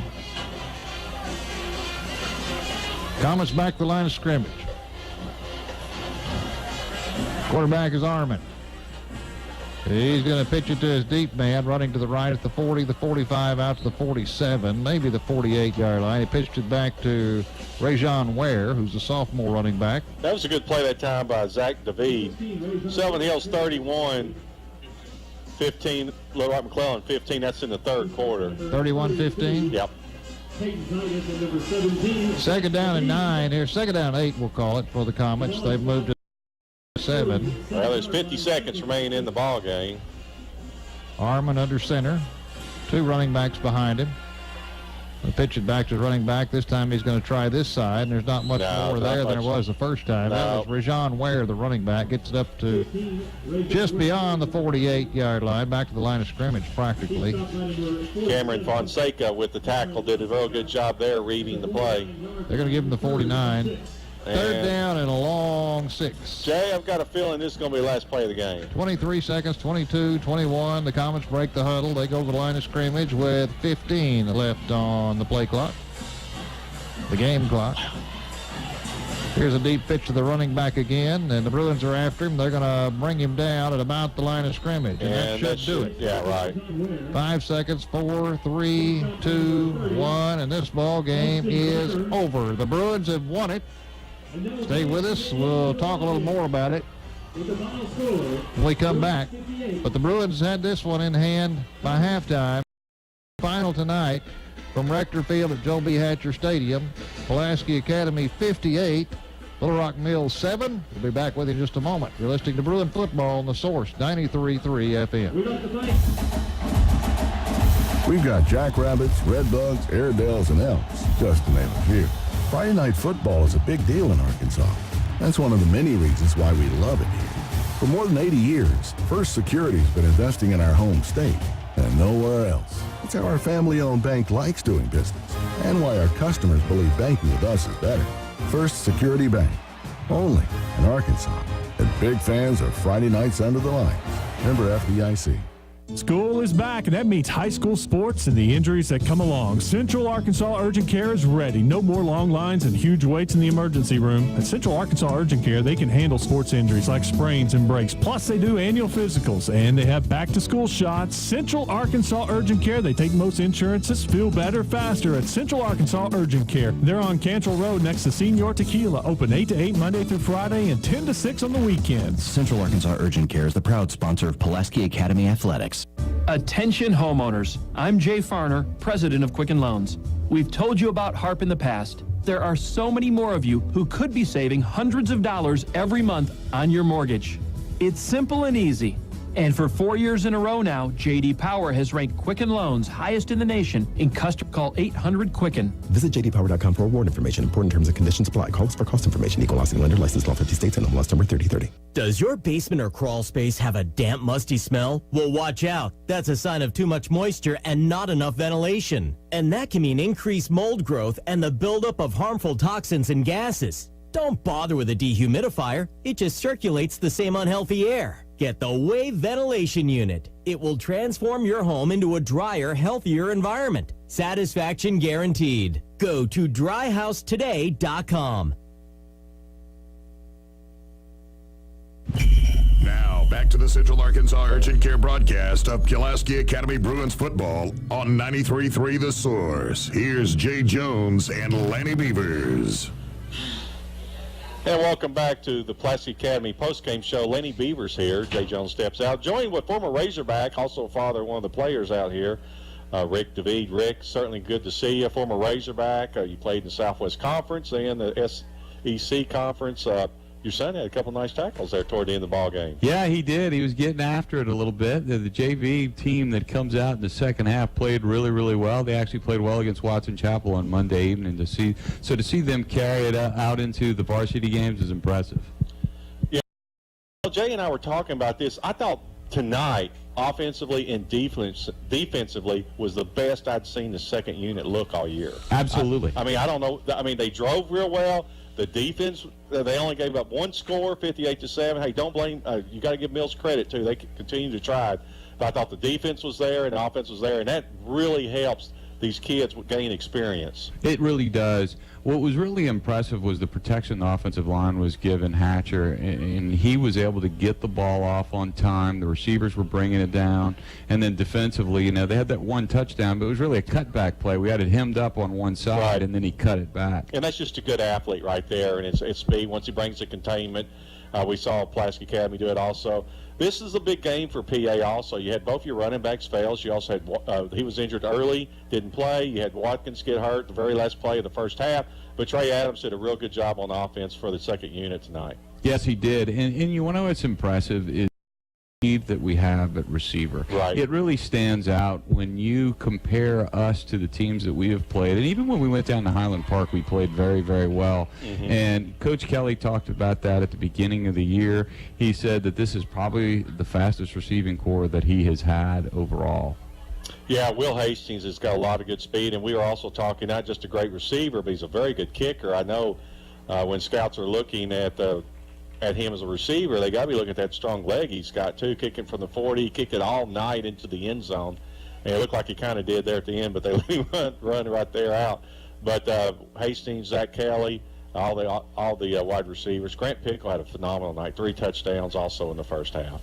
Yeah, they all complement each other very well. They each have a different set of skills, you know, that stands out when they're out on the field. And like you said about Hastings, he has multiple skills, and I think the Razorbacks could use him right now as a kicker. Yeah, they take him. Yeah, your alma mater, my alma mater too, could definitely use a kicker.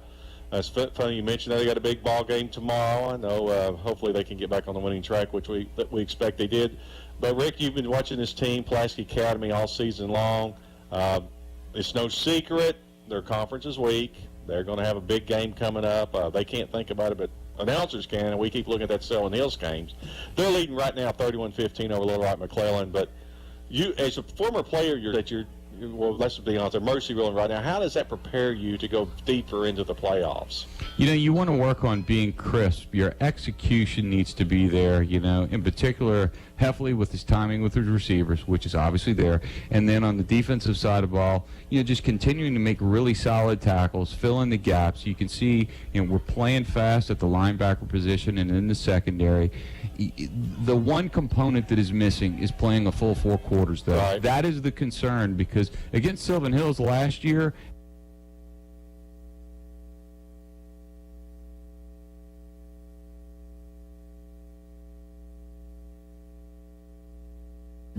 they're going to need to make sure they have their A game when they go head-to-head with Sylvan. And this isn't surprising for Pulaski Academy. One thing that's really helped them, though, that we've noticed is there's 2 things. One, that your son plays at Zach DeVete, plays a defense. There's no stars on defense like there was last year. You have a Tyler Colquitt, no doubt the captain of the defense. This is a team defense right now, and they've done a very good job. Ader's had a real good season. Reed Rickenbach is just playing lights out, right? And he's just done a phenomenal job. But it seems like it's just like a team of defense and not just one star out there. And I think that's really helped the defense for PA. I agree. They play fast. Coach Kelly talks about their scheme and how aggressive they are. Our linebackers don't sit and wait for something to come to them. They get up there and make it happen. Our front is playing fast and physical. And like you said, it's just an overall complementary group of players from the secondary to the linebacker level all the way up front to the defensive line. They play as a unit, and that's what you need on defense, because if one person is making all the plays, it can be a bit of a problem because you're going to have some gaps somewhere. Yeah, and another thing about it is a couple of times we've seen teams break the containment, and it happens, but nobody ever quits, and they always continue to run the guy. And there's a lot of speed on this defense. You mentioned the wide receivers. Let's talk about the defense a little bit. A lot of speed on this defense this year. Absolutely. You know, when you look at the front in particular, you're going to see, you know, Ader's getting upfield. Then you're going to see at the linebacker level, Bartholomew, Reed Rickenbach, they fill gaps so well I mean, tonight, Rickenbach, a couple of times, I'm sitting there and I'm watching the game, and their running back, number 3, he's trying to break outside, but he's getting chased down. Exactly. And it's about speed coming from the backside, which is impressive. Even the front side, it stopped, but when you're making a tackle from the backside, that really stands out. And then just the secondary has really played well, considering they have some young players that are going in at cornerback, like Cameron Bland, Hayden Henry. It really is impressive to see how those young guys have been able to step in and help out. Rick, we certainly appreciate you joining us. Anybody listening back home or around the state you'd like to say hello to? Actually, I've got the family here. Excellent. Actually, my in-laws are in as well to watch their grandson play. So yeah, it's been a good evening to watch Zach get out there. We certainly appreciate it. We look forward to seeing you next week at Little Rock Fair. It's always good to see you. Absolutely. I'll talk about the Razorbacks, and hopefully they can get a big victory. Stay with us. We're going to try to get a few words from Coach Kevin Kelly before we sign off. You're listening to the... Hey, we're down here. Oh, are you? We're ready and waiting to go. Okay, thanks a lot. Coach, this is Lanny. Congratulations on the big victory tonight. Yeah, I was actually going to try to come up there to you guys, by the way, but Chris came down here, so I'll take it. No, it was a good victory, and we told the guys before we started that we want to get better. We're not just trying to win the game. We're trying to get better than we were last week, because if we think we do that week after week, we'll have a good chance to win a state championship. Coach, a very good game. Talk a little bit about your running backs. Fels was hurt early. Watkins got hurt the last play of the first half, but I thought Trey Adams had a very good game here in the second half. Trey did. He went in there and he ran hard and did the things we asked.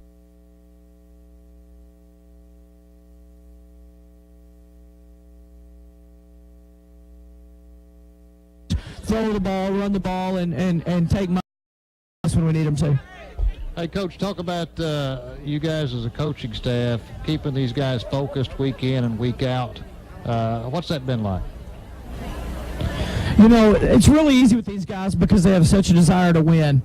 And they fall in line with what I want to do, and they have good ideas, and I think they appreciate that I listen to them. But we're all on the same page. We knew what we wanted to focus on this week. We worked on those things. We know what we want to focus on next week. And, we're going to be a heavy favorite going into that game, and we don't just want to win a football game. We want to prepare for the playoffs and prepare for a state championship. And these guys are on board with whatever we need to do to be able to get there. Well, Coach, Jay and I've called a lot of your games for several years, but I just got to flat tell you, you have a big lead at the half. It's more or less over, but I thought tonight, defense and offense, your backups played the best I have seen them in a long time. They scored 3 times, did a very good job, only gave up 1 play on a cutback defensively. Talk about your backups, because they really came to play themselves tonight in the second half. They went undefeated in JV this year, and which is a heck of a thing to do. But in the past, sometimes I haven't been doing a very good job with them. We go into the second half thinking, let's run the ball up the middle. We're not trying to score anymore, not trying to embarrass anybody. And we're not trying to do that now, but I do want them to be able to run some of their offense. And sometimes some teams put 7 in the box, knowing you're going to run in the second half, and I'm not going to get my tailbacks beat up. So we're going to throw it just enough to spread them out and then run the ball and give guys like Trey Adams a chance to show what they can do. Coach, you got a big game next week. You go to JA Fair, Little Rock Fair, and then the big one's coming up. Seven Hills is leading over McClellan 31-15 late in the third quarter. But the season, you're still undefeated in conference play and rocking all along. Yeah, and that was our goal. We wanted to be undefeated in conference. Of course, we wanted to be undefeated altogether, but Allen Park, outplayed us in that first game a little bit. But, we learned a lot from that game, and then to bounce back and go to Florida and play like we did, and then go to Warren, and then get started in conference and be where we are now.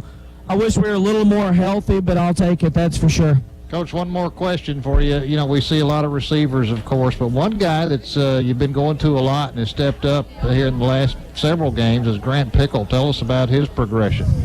Yeah, Grant's been a guy that when they focus on Will Hastings and Zach Kelly, he's a guy that can catch the ball underneath and take it down the field. He can go over the top, and he's shown that he's able to catch the ball in big situations too. 4th and 15 on our own 1-yard line or whatever it was down here, we go to Grant Pickle, and he makes the catch with a guy right in his face. Coach, once again, congratulations on the victory, 58-7. over Little Rock Mills. A great turnout once again for the Bruins. It's so good to see a victory. Yeah, thank you guys very much. Appreciate you broadcasting it, and hope we've got 6 more games left. Yep, I'm sure we do. That's what Jay and I have planned, by the way. That's true. That's what we got planned too. Coach, we'll see you next week down the road off Colonel Glenn Road. You have a good evening. Tell Dana we said hello. I know she's proud of Zach Kelly herself. I'll do it, and a special shout out to our PA announcer, Chris Amsley, the best in the business. There you go. Special shout out to Jake Warner for getting us on the air toward the end. Yeah. Appreciate all of you guys. Appreciate that. Thank you. Appreciate y'all. That's head coach Zach Kelly. Kevin Kelly. Zach's down there with him. Yeah, Zach's down there with him. Yeah. Sorry about that, Coach. I don't know what. Well, a little slip of the tongue. Well, maybe head coach. He may be the head coach here. You never can tell. Sorry about. He may be the head coach one day. Head coach Kevin Kelly. Can't believe I said that, but we've only been doing this for 10 years. Yeah, it'll take a while. Yeah. Appreciate it, head coach Kevin Kelly. Zach, his son, and also wide receiver.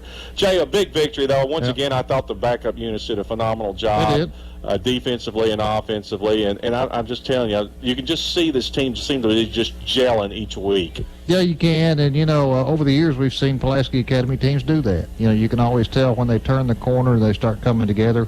This team has, and the precision passing is there now with Will Heffley, and they may not get the big stats nowadays because they're only playing a half a game. It seems like. That's right. But they're doing the job. They're getting the job done.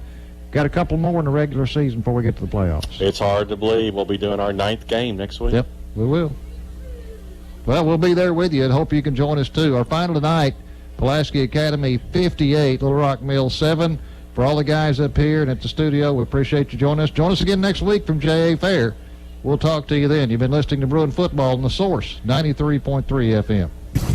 This has been the Central Arkansas Urgent Care broadcast of Pulaski Academy Bruins football, presented by BMW of Little Rock, First Security Bank, Crane Automotive.